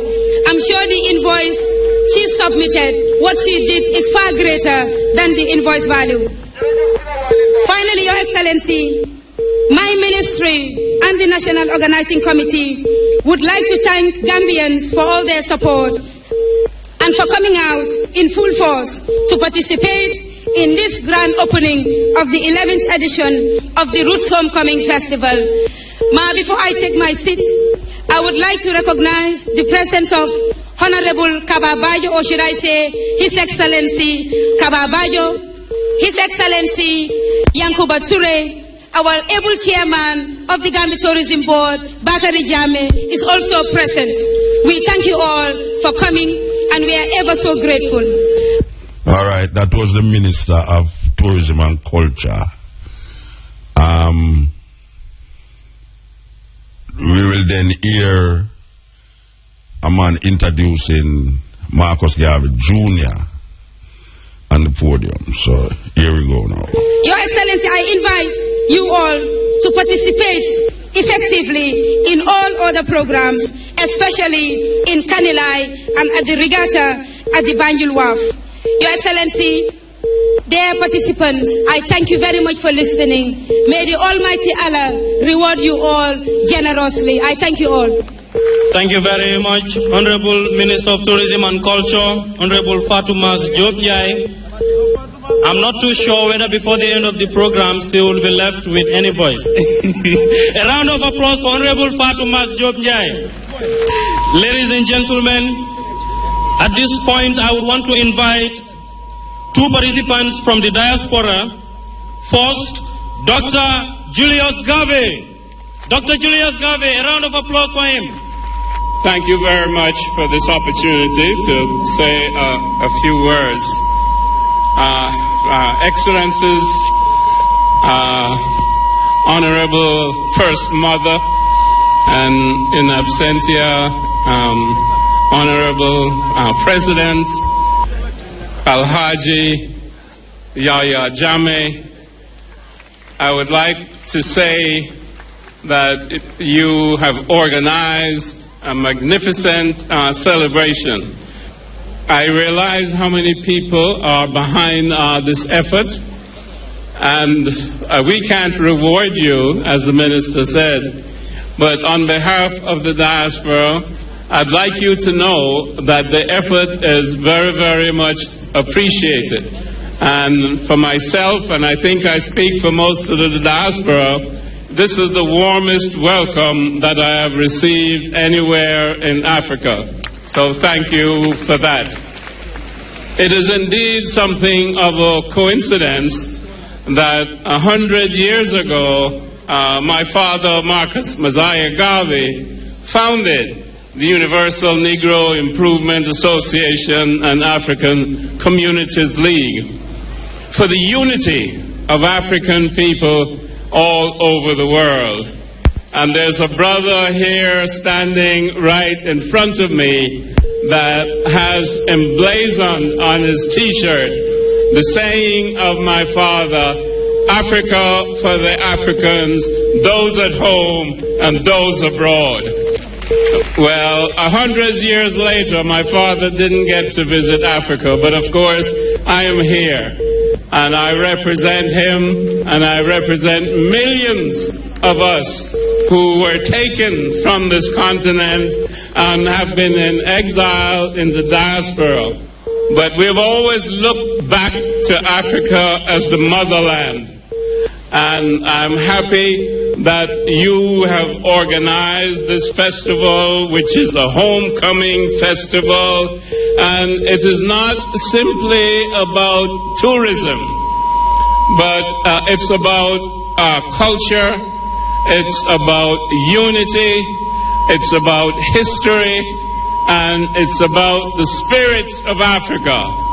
Because the spirit of Africa is what could not be broken in the Middle Passage. The African spirit is alive and well.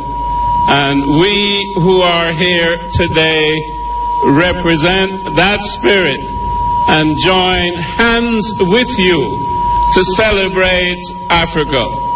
And it's more than celebration per se as an entertainment event. We are about the reconstruction of Africa. I had an opportunity to meet with the Minister of Health and with the Permanent Secretary yesterday. We had a fruitful discussion, and I'm a physician, and I will do everything that I can in terms of my knowledge and my resources to help to advance the healthcare system here in Gambia. And in conversation with those of us in the diaspora who have come, there are many others here who are willing to bring their talents and work with you to advance the development of Gambia. So thank you very much. I am more than thrilled, and I don't think I have enough words to express my true feelings. But thank you, thank you, thank you. Thank you to Dr. Julius Garvey. Clap for Dr. Julius Garvey. At this point, I would want to invite Mutabaruka. Mutabaruka! A shining example of culture. Welcome. Yeah, we want to say greetings from Kingston, Jamaica. On behalf of all the people who have traveled from Jamaica to come here, with all protocols observed. We don't want to miss out anybody, so we say all protocols have been observed. Now, this is the first time I have been to Gambia, and from the time of reading about Kunta Kinte, we have always wanted to come to Gambia. But we say in Jamaica, nothing happened before the time. We are very appreciative of the welcome that we get here. We want to give thanks for the security brethren who stand by me continuously. Yes. With that said, we talk about unity and the unification of the African people all over the world. Marcus Garvey talk about Africa for Africans, those at home and those abroad. And we as the Rastafari brethren and sisters in Jamaica, as always, fought for Africa and the redemption of Africa, both in deeds and in our cultural expression through the music and other different aspects of our cultural presentation. Now, we reach a stage of political vibration. We see where this president has taken this country out of the Commonwealth. Because, like us, the Rastafarians, we recognize that to continue in an organization that represent the colonial master at its highest level and has not contributed anything to the former colonial countries, it is most recognizable that he took his country out of the Commonwealth. Now, here is the problem. The problem is that in taking his country out of the Commonwealth, the British government has caused some of its Commonwealth members to have visas to go to England. Even though you are a member of the Commonwealth, Jamaicans have to have visa to go to England. Now I am calling upon the President of Gambia to recognize the irony of leaving the Commonwealth but still having the vestige of colonialism and asking Jamaican people and people of the Caribbean to have a visa to come to Gambia. What I am saying is that I think this festival should be a part of that reconstruction of how Gambia and other leaders in Africa view we who went across the Atlantic Ocean not by free will, but by force.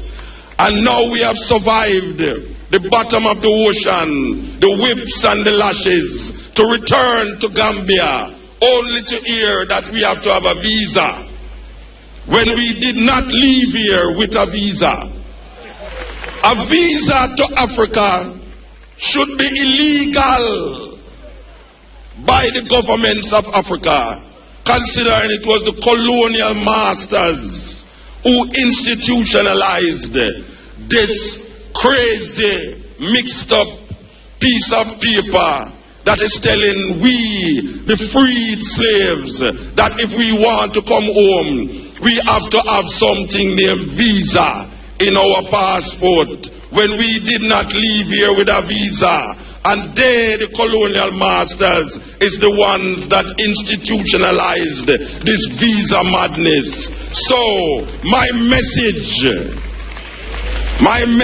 to Gambia and for the people of the diaspora is that we hope this festival will look into not just the cultural aspect of our coming here and performing, but look into and understand that we as Rastafari brethren and sistren hold it very serious that after spending our life singing, living, hoping and praying to come to Africa, that's this colonial psychological vestige of imperialism is weighing over us when we need to come to Africa.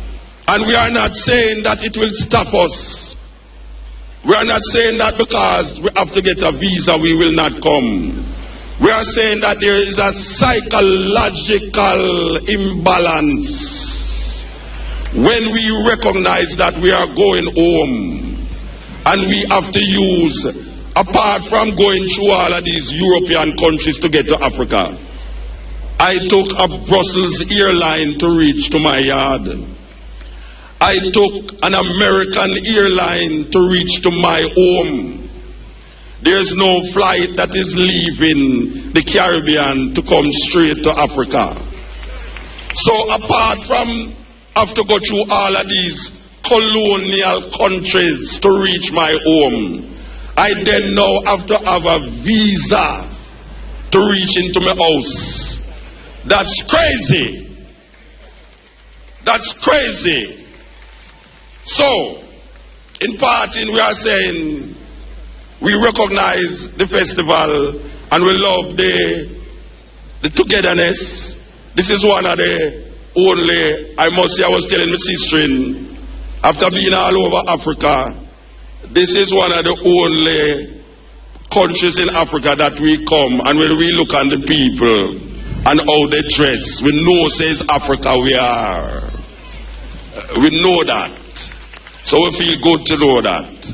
So we hope that the words of our mouth and the meditation of our heart will be accepted in the sight of the Gambian political system, that they are the only ones that can help to alleviate this problem that we find very mischievous and devious and perpetuated by the governments of Africa against the brothers and sisters who is trying to reach home. Give thanks. R.I.P.M. Thank you very much. Thought-provoking. Mutabaruka. Always smoking. Mutabaruka. Lyrics like a bazooka.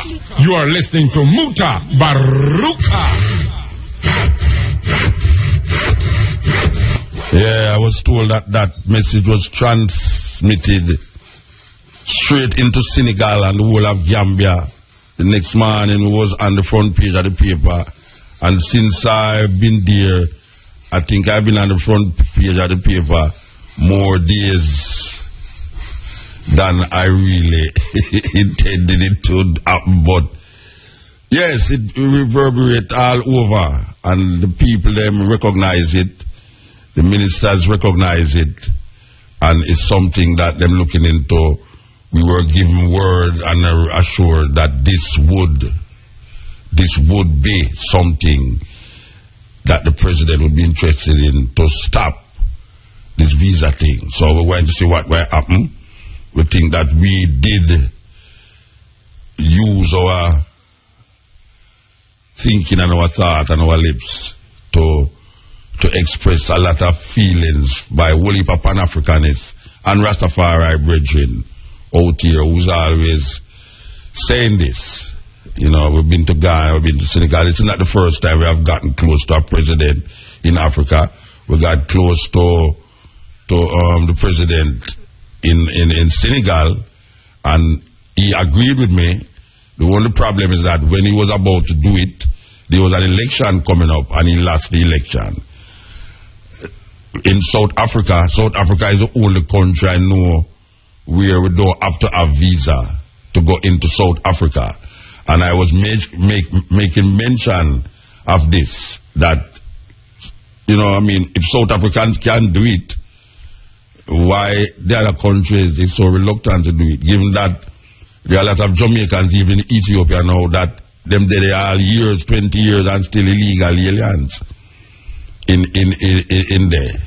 But we say we're out, and we're going to work it out. We're going to work it out seriously. We're going to work it out. This is the cutting edge. When they take it from Africa, we never have no criminal record. I know they take it go and break. Starting boy, Marcus Garvey, our profit first man, then before. Before that we come down up on the same boat. We don't come up on no visa and no passport. Yeah, we echo that. We as Rastafari, Brethren and Sistren, we echo that all over the world. We echo Marcus Garvey words, Africa for Africans, those at home and those abroad. We show them the ancient kingdom of Ethiopia, say it's practical and it's real. We show them Emperor Haile Selassie the first and say, yes, repatriation, reparation. We Rastafari, Brethren and Sistren. We say that the president of St. Vincent, the Prime Minister of St. Vincent, carry Rastafari upon him delegation, go to Ethiopia and make and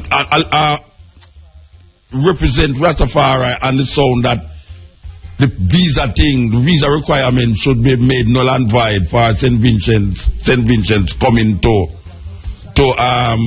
Ethiopia. So when we are saying it's not a new thing. Remember the first time we go down to Ghana, that was declared to the politician them down there. It's a long time talk. Long time we have fight for that. And now a Gambia turn. This is the second time in my traveling to Africa that a head of state and head of states and ministers say that it is a right and just cause that we brought to them and them going to do something about it. This is the second time. The first time, as I said, was with the Senegalese president.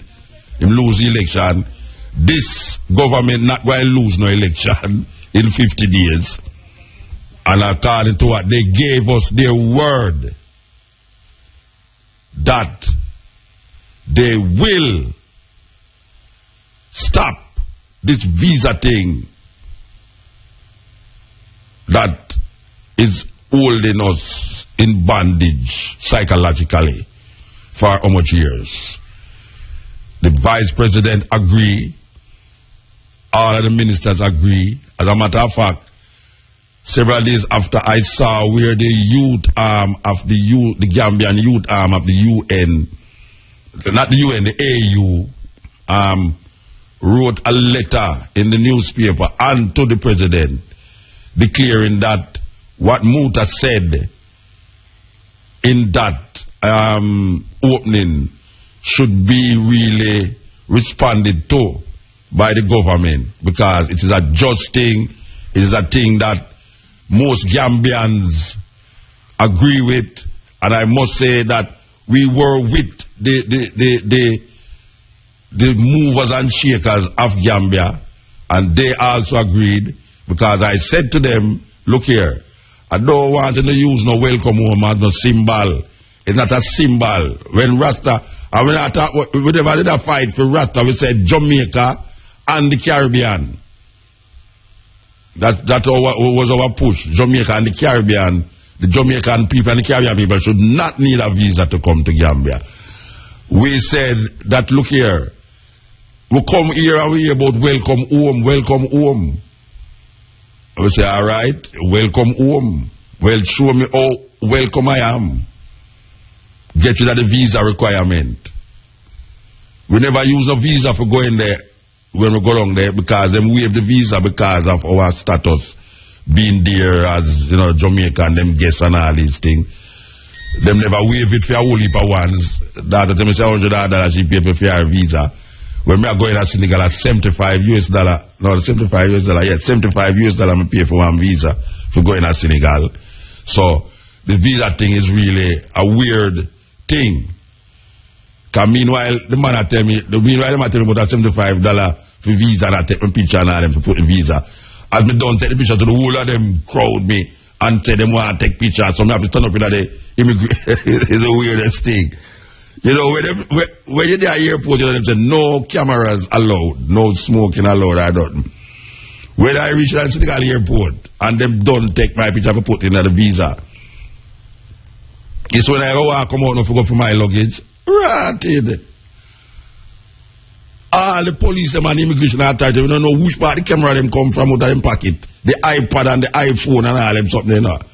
You know, long me set up in there, take picture, and each man want an individual picture, you know. Come here and say, look here, just take a group shot under. Them said, no, them not that. Them not that. One by one, we have to go through with everyone. Immigration people and everybody, woman, man, everybody. So, the people them say is a just talk, it's a just cause we are deal with, and we know say it going to happen.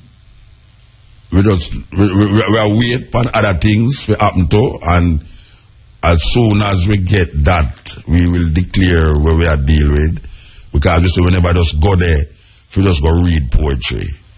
We go there to do something to make a difference in the minds of the Pan-Africanist movement and the Rastafari movement in Jamaica. Because too long, we see man go to Ethiopia, and them have them families at Ethiopia, and them not have no status in Ethiopia. Them not have no Ethiopian passport. Them not have no Ethiopian reference to say yes, them is Ethiopian or nothing. Well, that is our issue.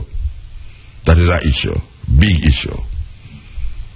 So, we wait with bated breath to hear what is the response to not only the visa thing, but to other things.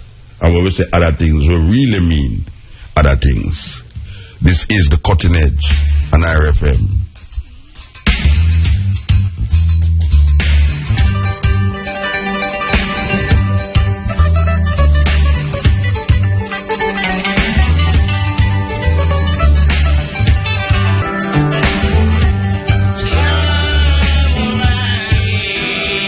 You know, language is very dynamic, you know, and language helps to confuse people also if you don't born into an environment of the language that is spoken in that environment, but was taught a language outside of that environment. And you use the language outside of the environment to define yourself in an environment that is not of yourself. So when you use the next other person's language to define yourself in that space and everything that happens in that space, both physically and mentally, and the only language you have is the language of the people outside of your space, it complicates your liberation and your freedom. It's complicated. All right, the reason why we have said it is to say this, that this language of being an African descendant, I've sit down and I ponder upon it, and I say, but this is ridiculous, man. This idea of I am an African descendant, I was descended from African. It's like, I not descended from African. I mean, just saying that alone would have freaked out a whole heap of people. I say, Muta said not descended from Africa, and then him awa. Yeah. We know the thing. We know the mindset. Because a man say, me descended from Africa.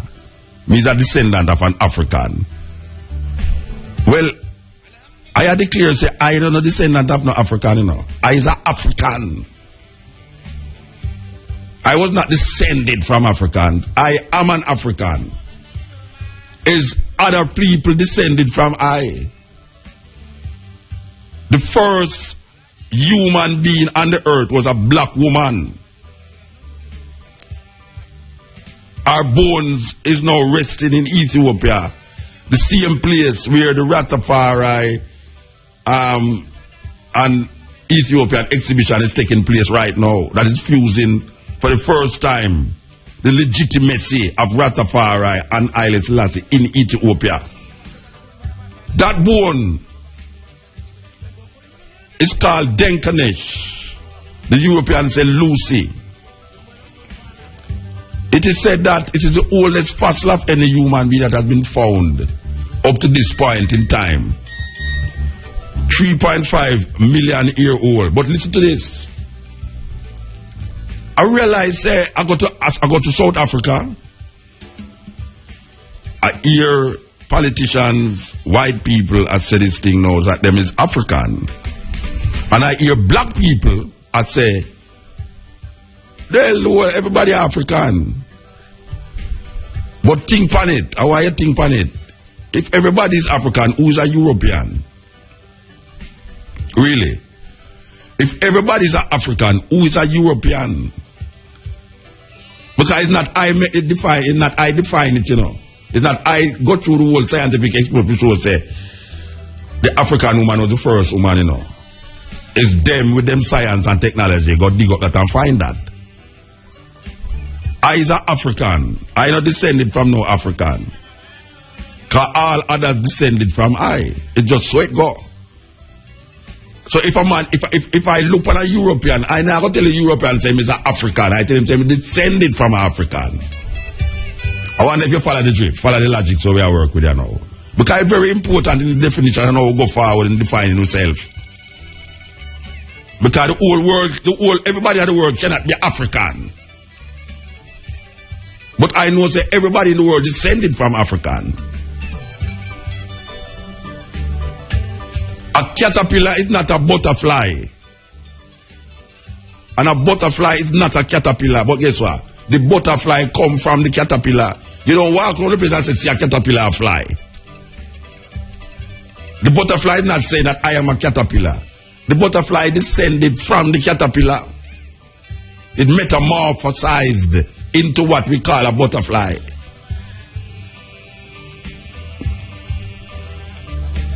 So no butterfly go around the place and say, here, I am a caterpillar. No frog go around the place and say, I am a tadpole. Frogs come from tadpole.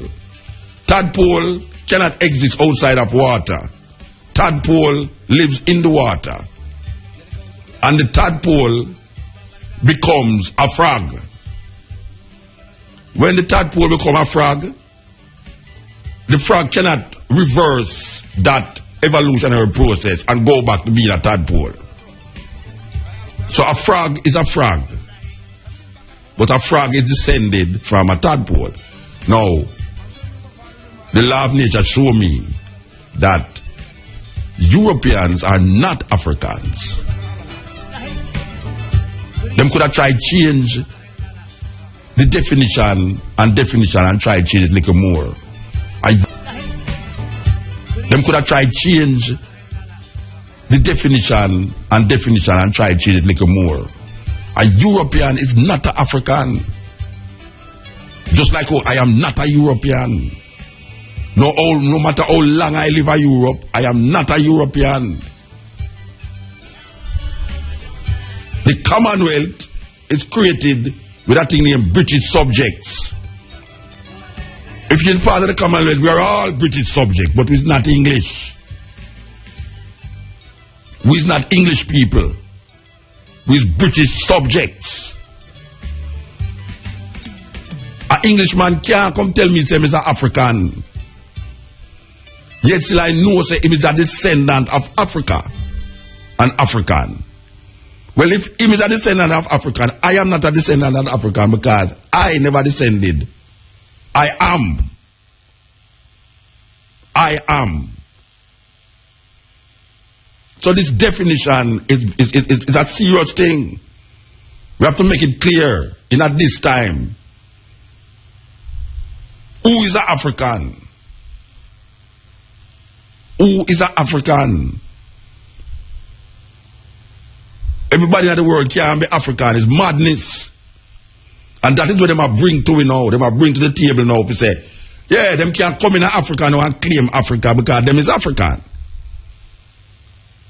You know, see it? It's like when, what's your name there? Bush wife said she's a Rasta. She's a Rasta because she listens to Bob Marley. It takes them people, they easy. Them do the thing according to them definitions and them create them own logics and then push it out there. And then now you take it up and I go like say, it's your logics. Well, my logics are tell me say Europeans are not African. Just like how me as an African is not European. Me not an Englishman, but me can be a British subject. Based upon how them and put them thing. And me can accept myself as a British subject, but me not accept myself as an Englishman. But guess what? Them Africans accept themselves as French. And them call themselves Francophones. When you go to Senegal and North Africa, through them talk for even in a Guadeloupe and Martinique, black people think of them is French. That is crazy. But them not see it as crazy because how them shape it and fashion it and design it and bring it back to black people. Black people take it up on them brains. And now you have Europeans that go into Africa and I said them is African.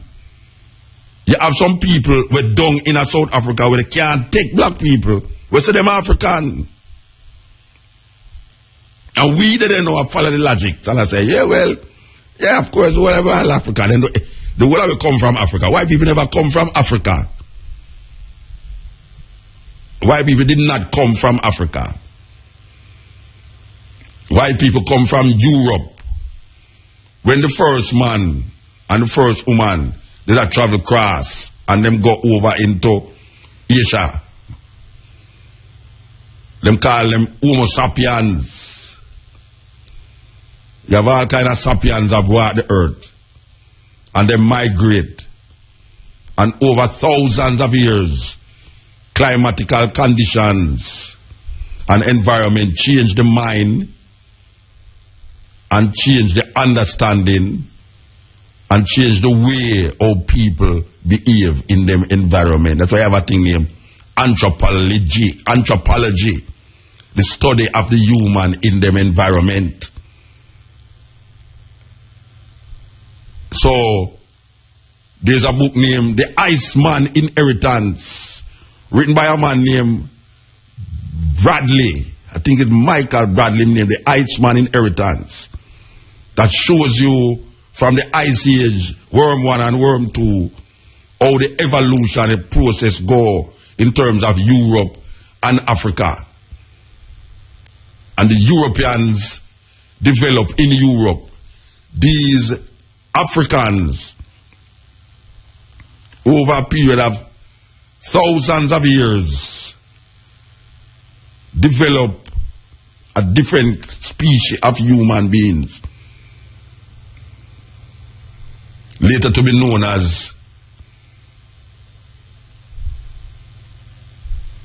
Neanderthals, later to be known as Europeans, them say the Neanderthals, them die out. New evidence are come show now, so the Neanderthals never die out. We are say, as African people, we have to watch how them are redefine the thing for we.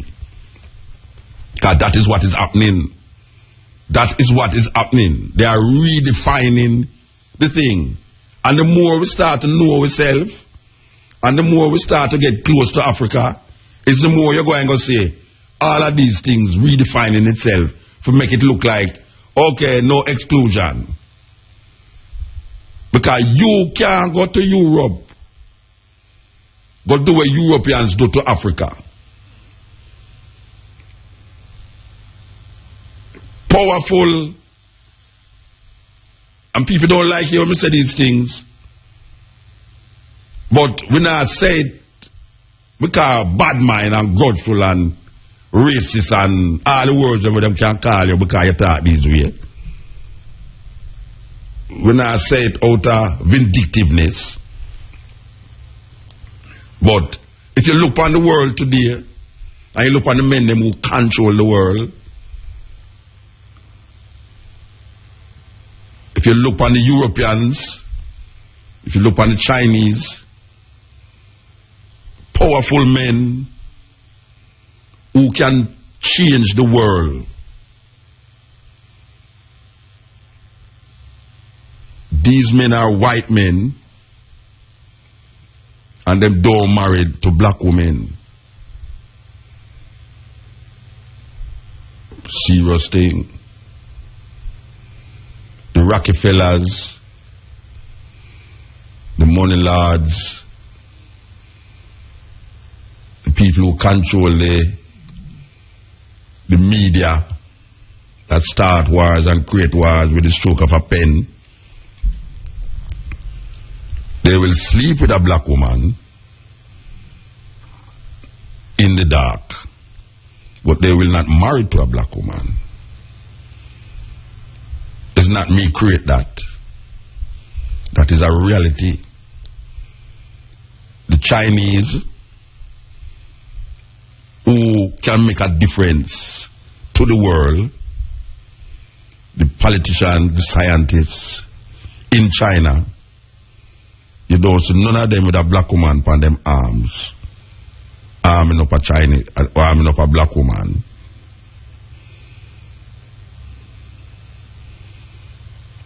But them tell you, say, we're living in a new world, a new order, an order where it's multicultural, multiracial, globalized. So we must not emphasize these kind of talk. It only create animosity. But how can I create animosity with something that I see in front of I daily, and I recognize it, and I am saying, but how is it like that? Or when I look all over the world where white people is powerful, I don't see them married to no black woman. So how is it that they are pushing this idea so much? Multiracial marriages and them things, yet still none of their men who can decide wars and stop wars,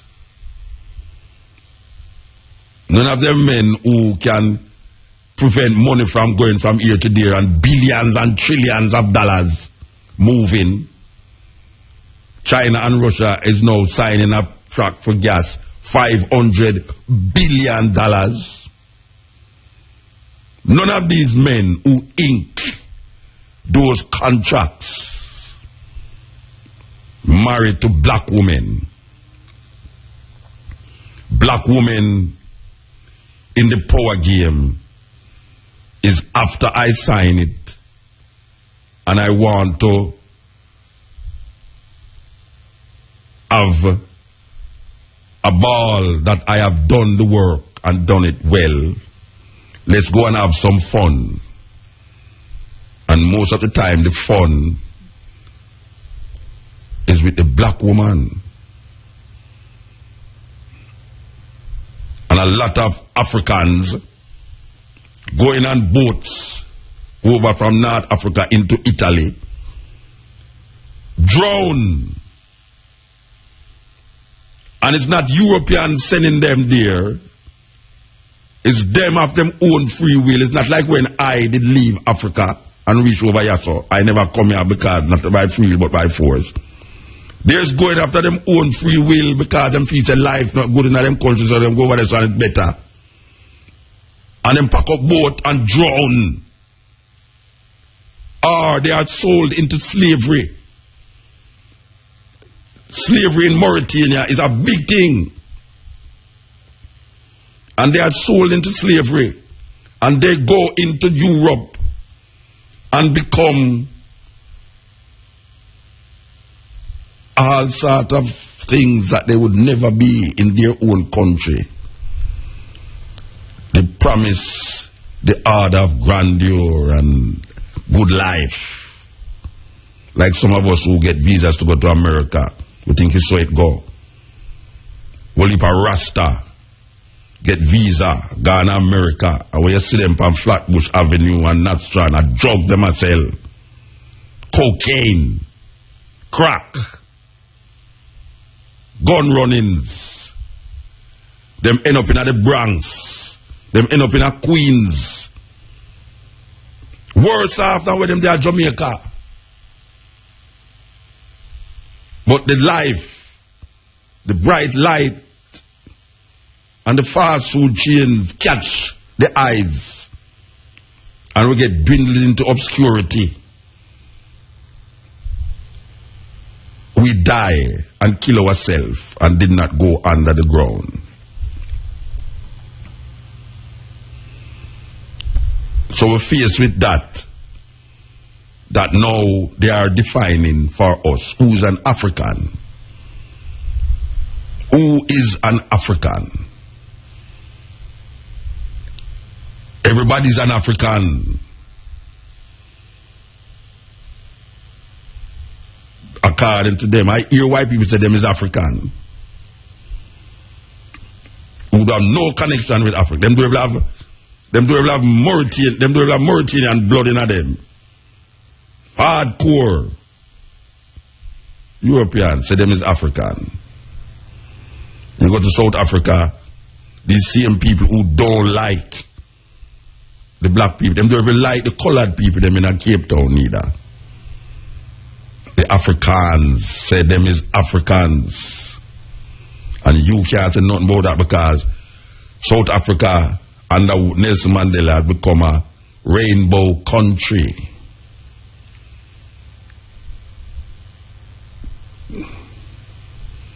And when we speak, people say, why Muta have to stir up all these negative things? It's not a negative thing. And if it is negative, it's not I create a negativity around it. Because I've seen what this has done to Africa. And if you don't have history, you will repeat it. And when we look at what is taking place in Africa today, and in Jamaica, and in Grenada, and in Trinidad, and in England, and anywhere black people find themselves, we are lost. We get lost. We don't know if we're going or coming. We don't know if we're moving front, we are back, we are sideways. And when you hear men who sleep with men and women who sleep with women, is forcing their lifestyle on a people that see that lifestyle as alien. And because you declared yourself not of that lifestyle, you have now become homophobic and violent. Where is the violence in expressing myself and what I desire? If I say I love only Bombay mangoes, will Julie mango tree stop grow? I think not. Will black mango tree stop grow? I think not. And if I said I love Bombay mango, it don't mean that I am prejudiced or I hate black mango. No, it just means I have a preference. I see that they are down on Queen Ifrica again. And I am really, really, really serious about it. I would like one of these people to call me, whether upon this program or the day program, and tell me what constitutes a homophobic utterance. Is reaffirming your heterosexual preference homophobia? Because I know I love Julie mango. My lady love East Indian mango. I love black mango and she love Erie mango. But it don't mean say if me not have no Julie mango, me not have eat a East Indian mango. It's not eat the East Indian mango. It's not eat the Erie mango. But you just love Julie mango. Me not tell a man say because he might eat East Indian mango if you throw it and move away with him East Indian mango and and I just cut up him East Indian mango and throw it, you know. No, that is homophobia. But if I declare my preference for a specific kind of mango, it don't mean I eat the other mango. So how is it now that if you declare your preference for your heterosexual conditioning,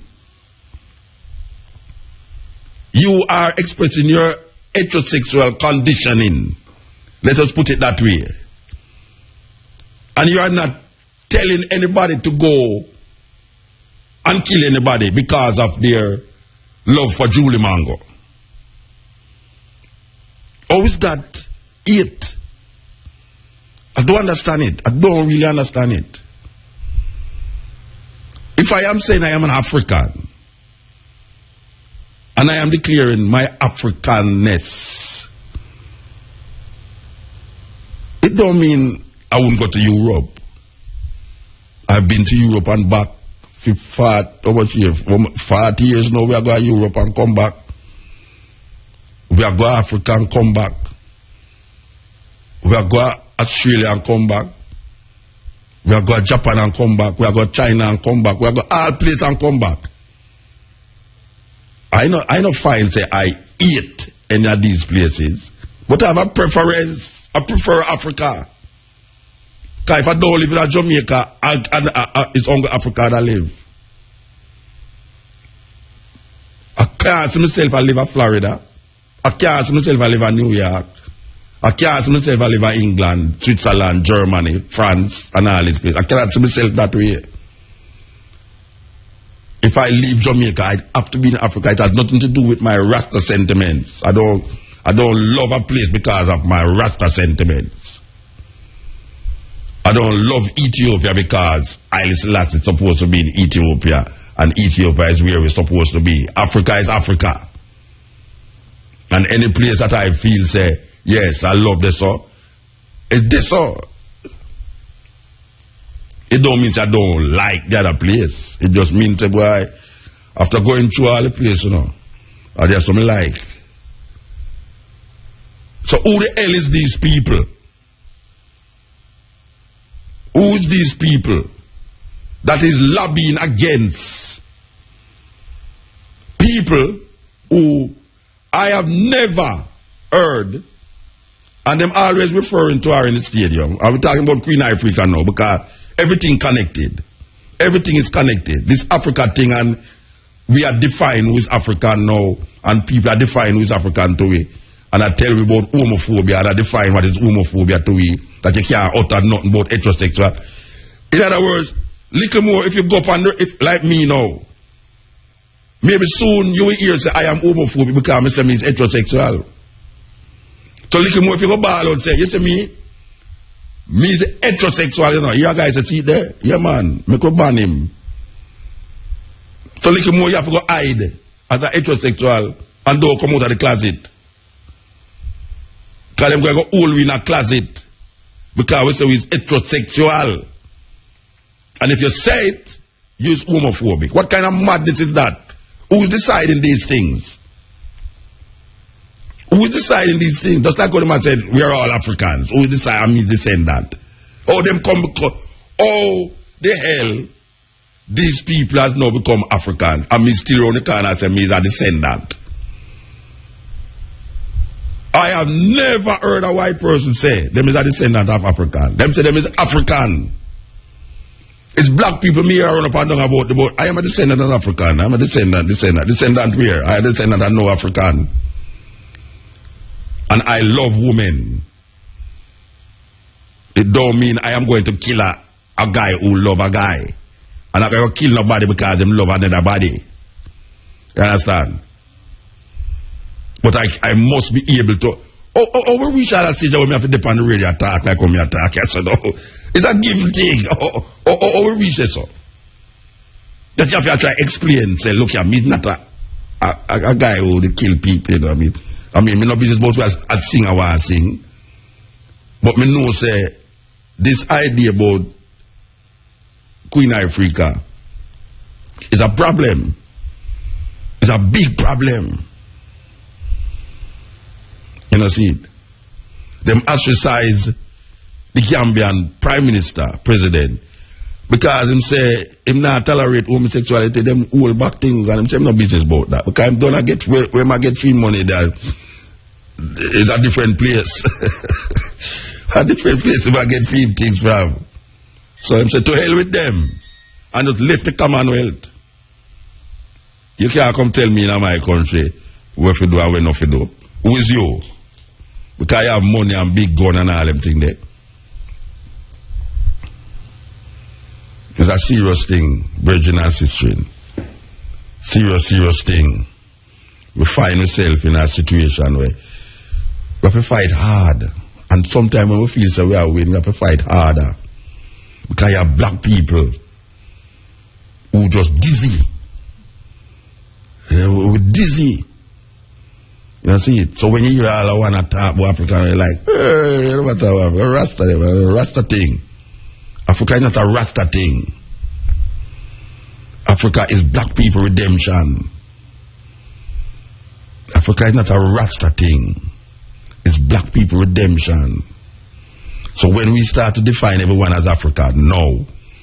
All them ever say, the whole of we are European. No, you know why? Because them realize say, human beings start in Africa. Them read the Bible and them say, them put something in there where say, Garden of Eden, 4 rivers encompass the whole land, and one of the rivers is Gishan. It encompasses the whole land of Ethiopia. The archaeologists come, because most of them archaeologists are atheists, them don't believe in the Bible. Them come and them say, boy, we find some bone, you know, and the bone we find is an Ethiopian. So both evolutionists and creationists accept this phenomena that man start in Africa and come outside. So when man come outside now, that is where the changes start to take place. But you can trace all of them to one source. That is what them say. All of them come from one source. And that source is the African woman.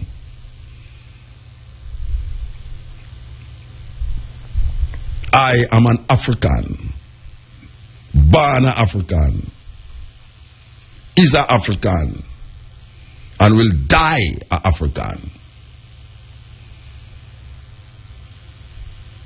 And I, in my lifetime here, now accept no European as an African.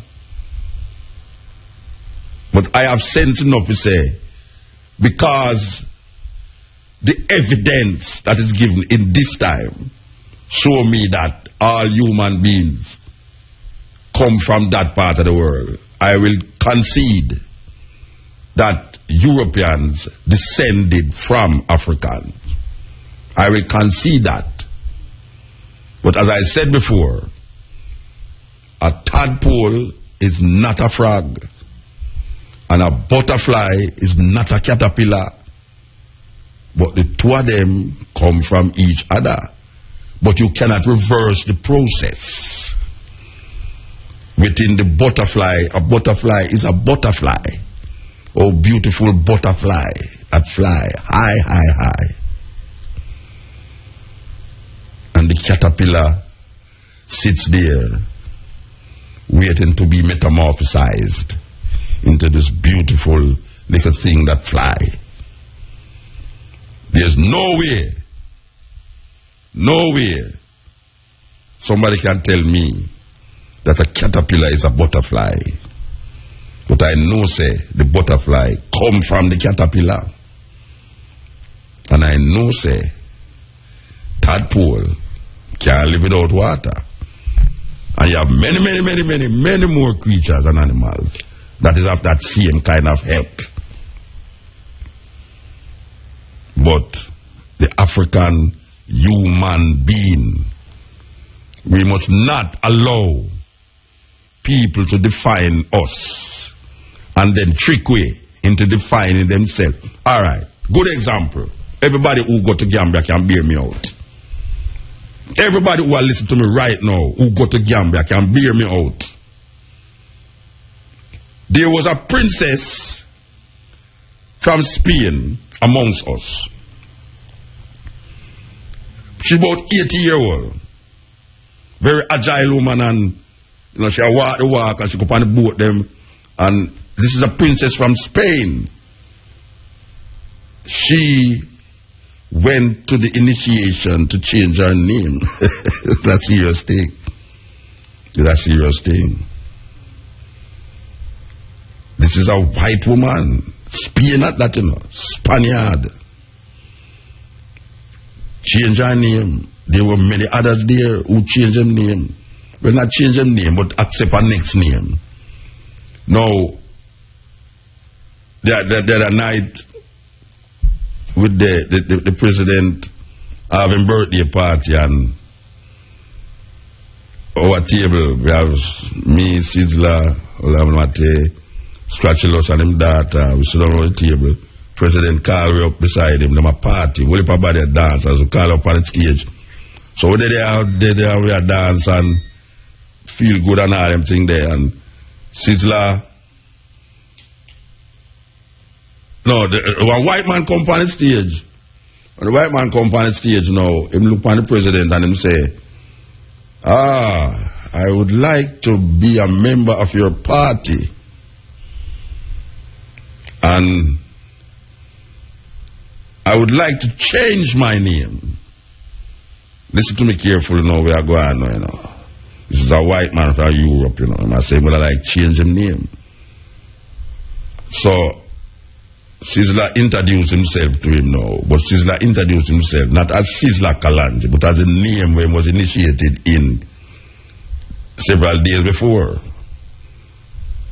Some other German, anyway.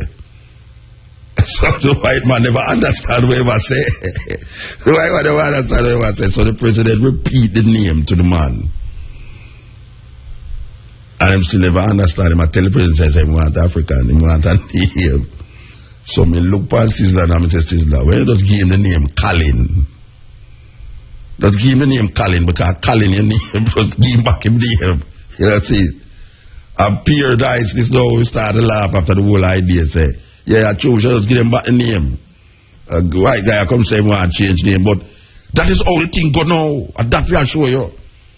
We are show you all the thing get crisscross now and go around the corner and all that. If white people ask the African name now, and we now give them back them name.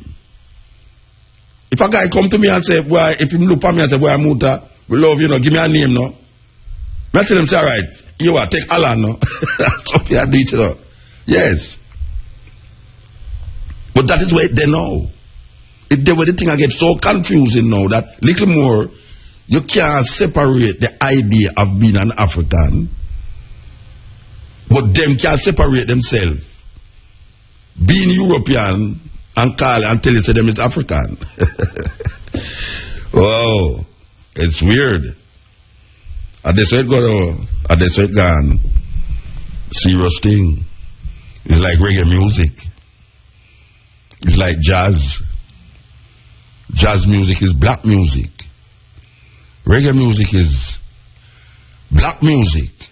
But if you ever put on black pan jazz nowadays, you hear say you're racist. You can't color the music. If you ever put on black music pan reggae now, you say no, it's one love, one heart, let's get together and be alright. There's no black pan music. Music is music. And so the owners, the creators of the music cannot own it again. And then you hear them fade into obscurity. All the great jazz musicians fade into obscurity. They are only there as reference. But the people who's making the money off of the music is the people who now call themselves jazz musicians. White as snow. Meanwhile, the jazz musician sits in either Chicago or New Orleans waiting for the next gig in a small pub, smoky little pub in a little alley in Chicago or New Orleans. While this guy takes the music, the black music, and is playing it in halls in across Europe and all these places with thousands of people gathered there. And few of us can claim that we have been to these big places and play and make the millions of dollars that we see extending itself all over the world. Black people in a serious problem. Black people in a serious problem. Because the same thing with reggae music. Or when reggae artists used to say, oh, the original authentic reggae, you have to come to Jamaica, come know that. A foolishness. Come to Jamaica to come learn what? Come to Jamaica, come learn what? You don't have to come to Jamaica to learn nothing about reggae music. It's instrument play reggae music. You don't have to come to Jamaica to learn nothing about reggae music. All you have to do is little some CD in your house in Holland or France. And just copy that. And just go up on the stage and start grow the locks. And tie on a red, gold and green on your head. And say the password. Say the password. Joe Rastafari. That's the password. And you have now become an authentic reggae musician. And you don't have to be black because music don't have no color. Serious thing. This is the cutting edge. Yes. Dancing, singing, rhythm are the pinnacle of vibration and of life. Dance calls for rain, love, and fertility. It symbolizes creation, calm, conservation, destination, or reintegration. Dance even claims the most feared wild animals. It allows grace to descend. It allows freedom from material and spiritual limits. The African manifestation, the African way of doing things, the African logics must be revisited in order to find our true self. Cutting edge. Logic must be cutting edge. In order. Yeah, good night. Good night, sir. What about motor? Cutting edge.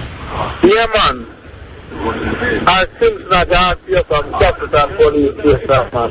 Yeah, but yeah, listen to your radio they do. May I hear your radio? Oh, I'm going to tell you now. I work with the pan here. Yeah, me see that. Me hear that. Yeah, man. I patrol with the pan, man. Yeah, Sergeant, man. Yeah, give that. Yeah, man. I wait around in the night and we stop you, but guess what I'm now. I'm urged strong right now, and I think that me I call to you, man. I try to get the topic where you're the pan, because we are listening to you, but so when it's late, we never get the topic where they really are dark one. And if you talk, you know, I get carried out of the vehicle. Okay. Yeah. So how far? Where your ear so far? Where your ear, may I say, so far? Right now, we just stepped in the vehicle a while ago. And we are talking about the African and some, but we just stepped in the vehicle. Okay. Yeah, so we don't know where I'm going with it. Okay, well, I really want to get the topic on where they want. Well, originally, we did, with go Africa and we did attack some ones who don't Africa when we don't. Yeah. We have like a phone and talk about some little things where happen down there and we talk to our brethren, we talk to our sister, and then I start to talk about Africa and who's an African and the them giving. So it's all of that, so. Yeah, because even when they the one, I'm here on the razor, and one time me linger Ron tell me you're gone on a trad. Yeah, man, Ron tell me you're gone on a trad still. Yeah, so what go on for that? What go on for that? Go on for what? The trad? Yeah. Well, that me actually said we did talk about it a while ago. So you did out of the car, you never hear, Yeah, me never hear. Yeah, so, tomorrow maybe, if you listen tomorrow, you have more time tomorrow for hear. So we're there again, little more. We're not even tomorrow, little more from this. Little more from the razor. Yeah, the on the razor. Yeah, me the on it still. All right, Brethren, give thanks. Well, you wanna? Yeah. Don't short up Mr. Monroe for me right out. Don't shout him out. I'm very strong, man. You're the radio, no shout him out yourself, man. You're the radio. Yeah, man. I'm going to put out a shout out to Sergeant Monroe, you see. Even to their Capital Station, now they are not a beer. I'm a boss, right up. I'm on the base right now, I run through Capital Station. I St. Mary. Tell me something. Yeah. You go to Capital regular? Yes, one the Capital lives here, man. Answer a question now. Alright, you see that day them fix the road right after you pass the station this all. Yeah, man, don't wait there, man, drop out. Yeah, alright. Them the direct the traffic up on top of the hill and come back round and fix the road. Yeah. You know, see the road that dig out, the road dig out again, you soon can't see the river and hit the road again. Yeah, me no big man. You see when the man them fix the road, I'ma go there, I'ma show them so that look a spot they wanna left out. It will cause a problem. Yeah. The man them say, yo, them a come back, come deal with it. Yeah. Although the man them no forward now, right, he dig out and dig out wicked. Because they put in a little thing, it will drop out right now anytime now. But you see what happened now? What happened now is that a little more rain, just a little more rain, and you can't pass it. So.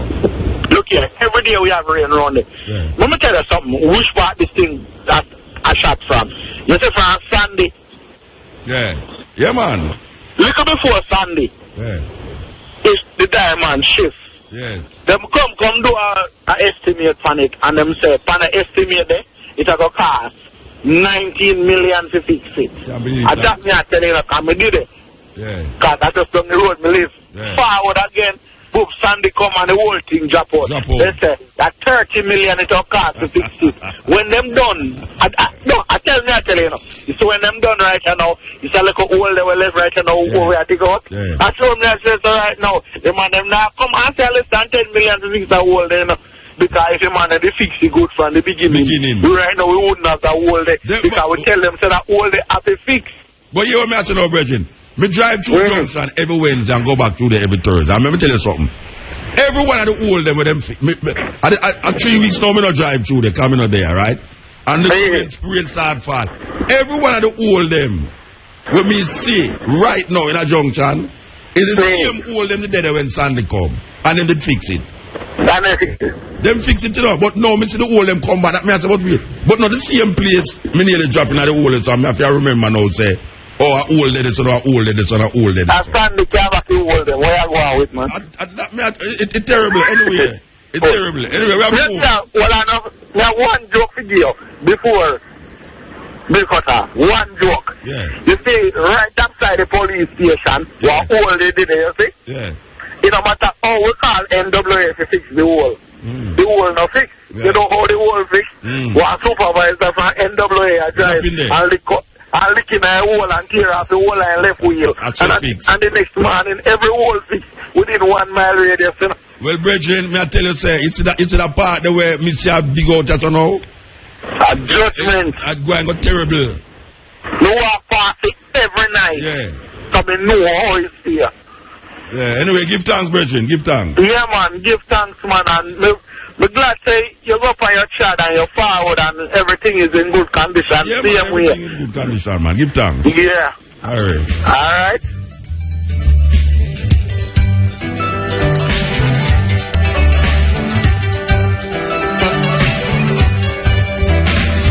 Jomo Kenyatta once said, when the missionaries came, we had the land and they had the Bible. They taught us to pray with our eyes closed. When we opened them, they had the land and we had the Bible. Jomo Kenyatta, also known as the Burning Spear, not the singer, the president of Kenya.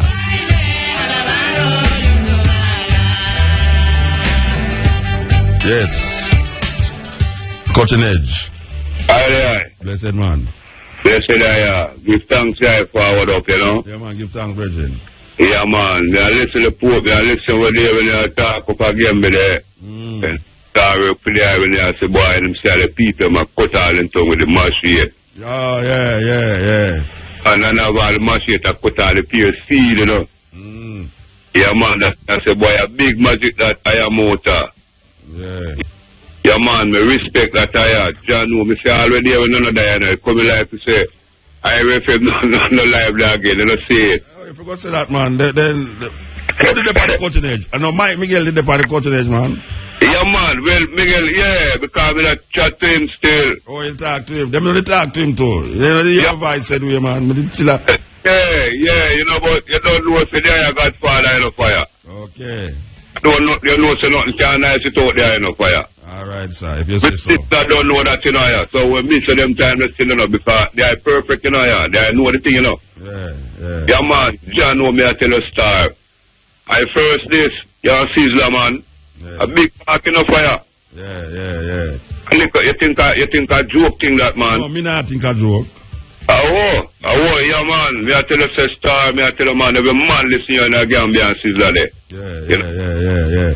I will feel good about that, you know, I am Muta. Yeah, well, you know, you're the best, the best is still yet to come. You see, I go one at the time, you know, yeah, man, one at the time, yeah, man, yeah, one at the time, say, boy, you like all book, Spatulas. Yeah, Spatulas is up there, too. Yeah, man, this is me, listen there, straight, Spatulas is there, man, I'm still up there. Alright, see, yeah, man, me give thanks to Spatulas, And them little daughter, yeah. I reggae in press, and my wife, No, my wife never did it. I am my little daughter did it. Well, my little daughter. Yeah. So they spend time good, sir? Oh, yeah, man, that's sweet, man. You never hear the table up here a while ago with you get up in the table, man. I'm going to call him and bless it, man. No, man. Listen to me, I said, man. Julius Garvey. Listen, I am Muta. Julius Garvey say, that's in Guawuli, African country. Yeah. It's the best him ever received. Listen, man, me I tell you, man, the best, me I tell you, I am Muta. Yeah, well, me agree with him. Oh, you mean, man? Yeah, and me know a whole heap of ones who did go to Africa already. Say yes, that visitor was how them receive we. Yes. Yeah, them receive we good, sweet. Yes, I am, man.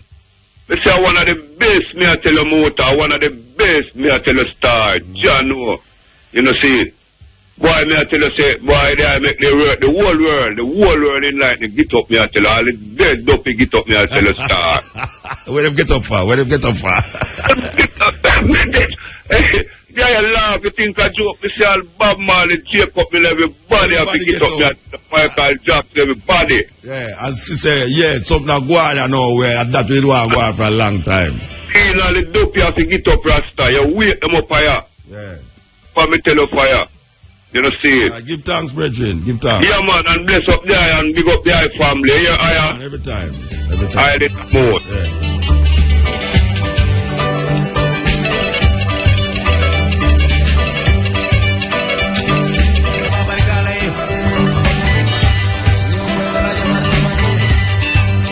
Yes, cutting edge.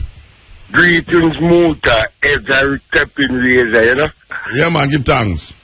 Yeah, man, I like the speech you gave, in Gambia, read the visa and the freedom, you know? Yeah, man, yeah. The psychology, that was a good representation, Star. Yeah, well, the sister them are going to do something about it, you know? Yeah, man, that's good indication, and I appreciate that. Muta, that me tell you, man. I mean, doing 7 hours of music, that near 2:34, 35 with the man. Ballad, you know. When I have music, they were with it one voice with the 10 name. One Mr. Great do that.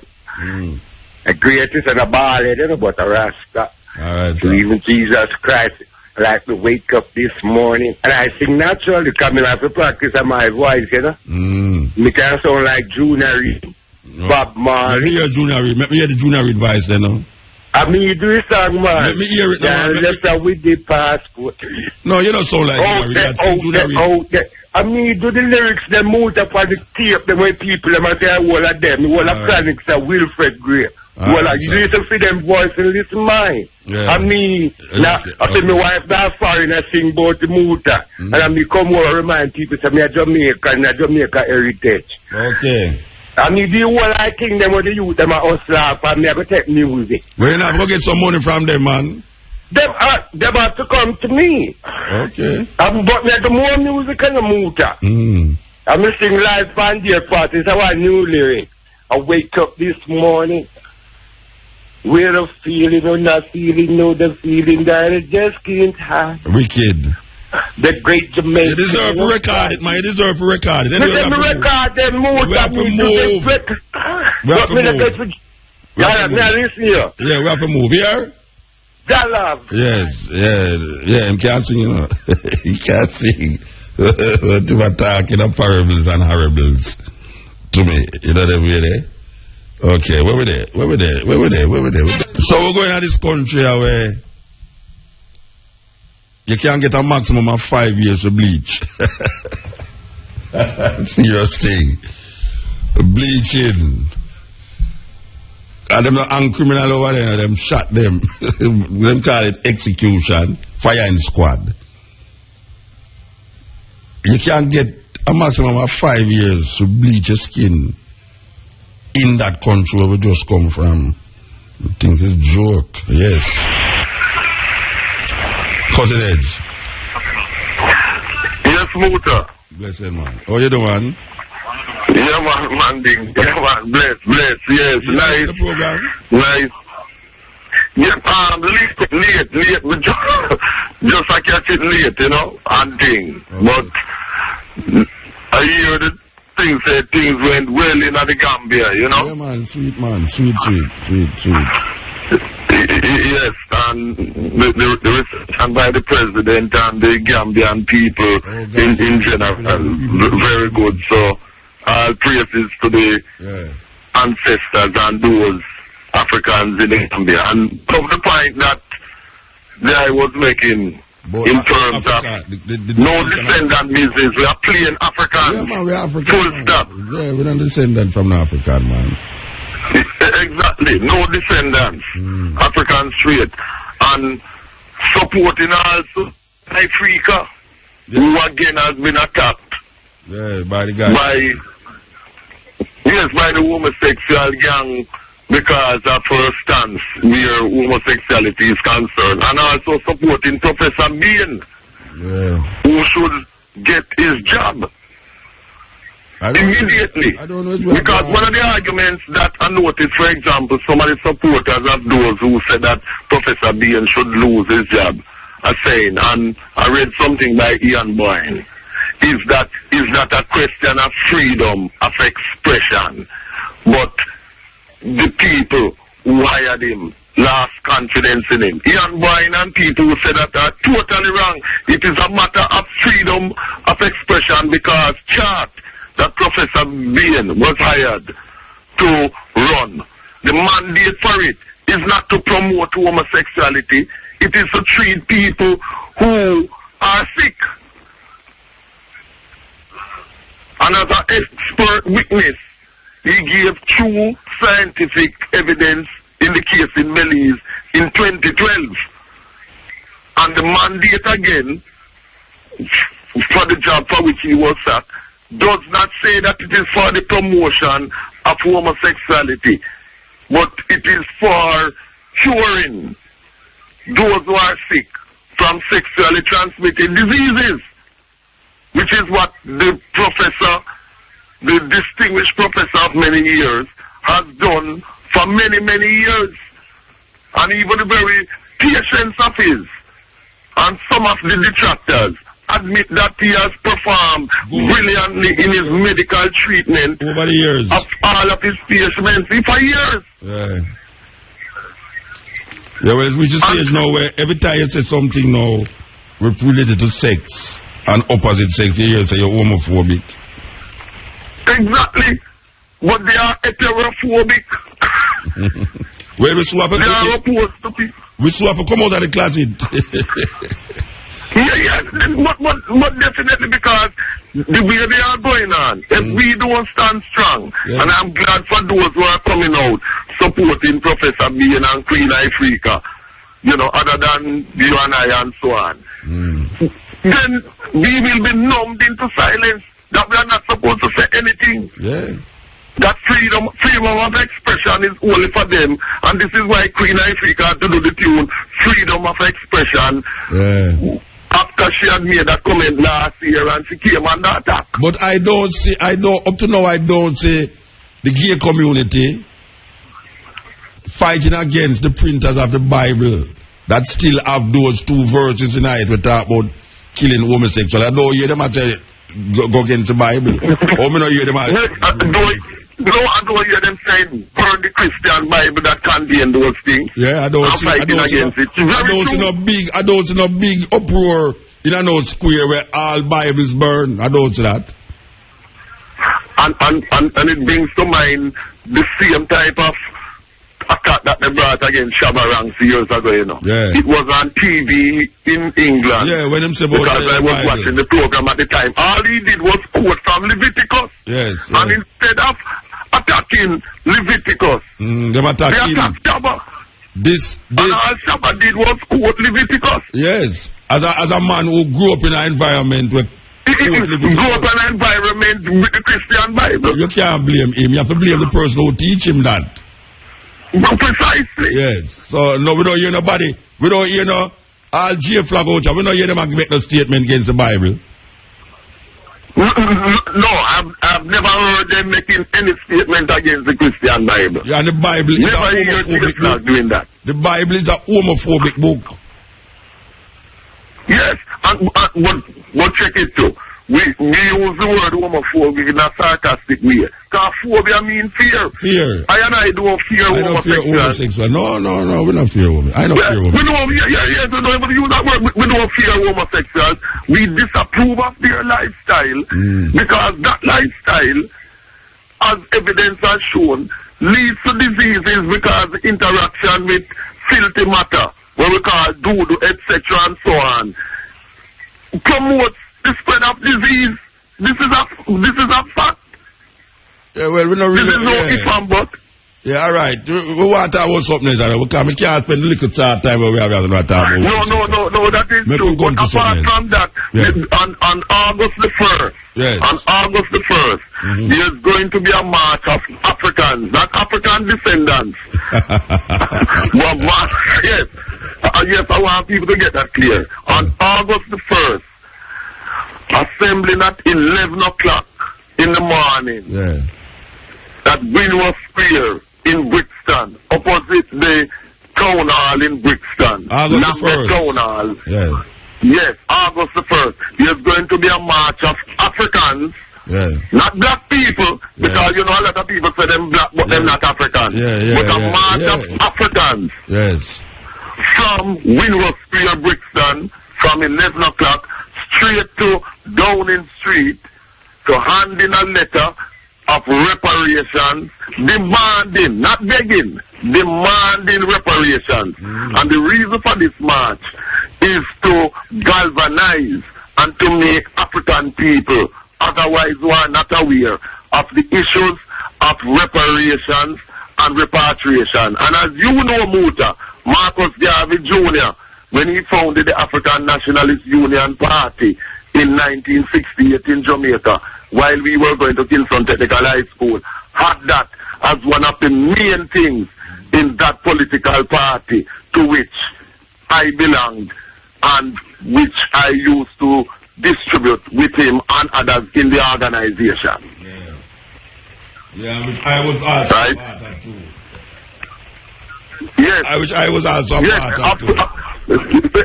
Exactly. In fact, your first published poem, if my memory serves me right, was published in our paper at that time, The Black Man. Yes. As well as my political article, my first one ever, the African Unity in the Caribbean, was also published in that paper. And how old was them time? About 16, 17? How old was 16? Yes, we were in our teens. Yes. And how old was them time? About 16, 17? How old was 16? Yes, we were in our teens. Yes. When I look at them time, the meeting place was Mutual Cooperative Hall opposite Jamaica Success Club on Wildman Street on Sundays. You know, when I tell some people say the poems that I read now are very popular, it's poems when I was a teenager I write. Them can't believe it. Exactly. If you say all the poem where you write about we're not a Negro, because why they don't call the yellow people Amarillo and the white blancos, etc. But them say we are Negro. It's from them long time. A school poem them. Where we write when we are at school. And now we are go all over the world and say it and I make money and fight. You know them way they so. Yes, but we were in our teen years when we were activists as Pan-Africanists. And what is important is that we have not changed. No. We have been consistent. Well, this is the important thing. This is no new thing. We step it up. We step it up. So one more time, it will be a march of Africans. Not of Rastas either, you know. Because some people, it's not a Rasta march. It's an African march. Because Rastas are just part of the African group. Because a Rasta is simply an African who recognizes and acknowledges Haile Selassie as the creator, etc., etc. It is a march of Africans united around the subject, the issue of reparations. And just keep on doing the good work. Yeah, man. Give thanks. Yes. Well, I say give thanks to your son Endor. Anybody who in a Senegal right now, I listen to it. Tell your son Endor, say, yeah, we love him more than all Jesus love like children. And we see him step up now. He was the Minister of Culture. Now I hear that. Well, him tell me say he's the advisor to the president. So, in Senegal, and him going on this long tour across Europe. You know, one of them artists there when America did attack Iraq, him say, him now go tour America. Him take that stand there. You understand? It's a bridging where we say, use the music, just like how we use our music to deal with certain changes. So, we want to play one of them popular song with a little sister out there. Very popular song in them days, and this is it.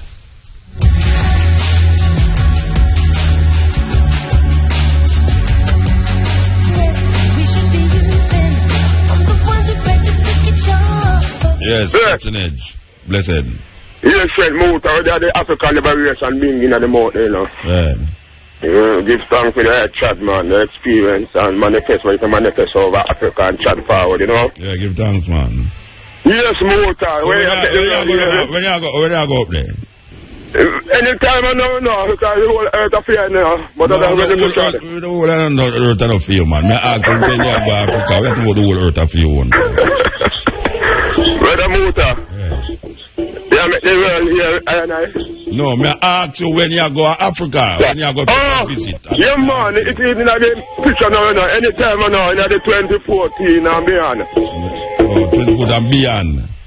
Yes, I like 2015 or 14, but anytime now. So when the bing get seal up, the seal up, choose a morning, right now, hit me there, right now. Make the world hear it, man, put it on the... Let me hear you, man, me hear it, man, me hear it. Yeah, hear it, man. Right. It line. Yeah, right here. Yes, Muta. Yeah, man. Muta. Yeah, me I listen to you. Me hear it. Oh, put it on the ear now. No, they dip on the ear. They not dip on the ear, man. You dip on the ear. The people in my ear. Give thanks. Yeah, all right, Bridget. Give thanks, food. They call out the family. Yeah, all right, give thanks.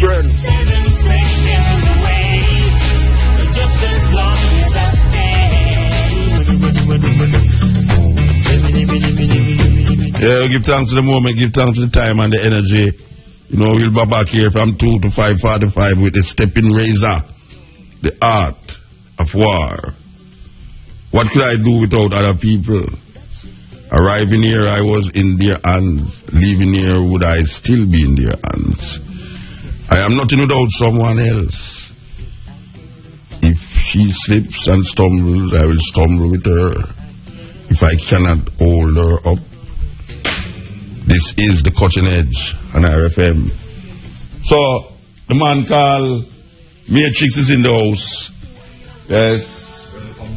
Looking like a Arab with a long pointed nose. I'm going to start searching underneath him t-shirt to see if him tie anything underneath it, you know. And look for you, salam alaikum, and boom! Whole place gone. Yes, I've heard about a salam alaikum I heard in the past 2 weeks, I tell you. It different still, you know, yeah, you're good day the whole time. Yes. You hear Arabic. 85% of Gambia is Muslim. Yes, you have the 10% Christian and 5% stick to them basic indigenous animism, culture, expression. Anyway, we give thanks to the moment, I say give thanks to the time, give thanks to the energy. And we are turning it over to the man called Matrix. We're gone, you know. Yes, with this song, yeah.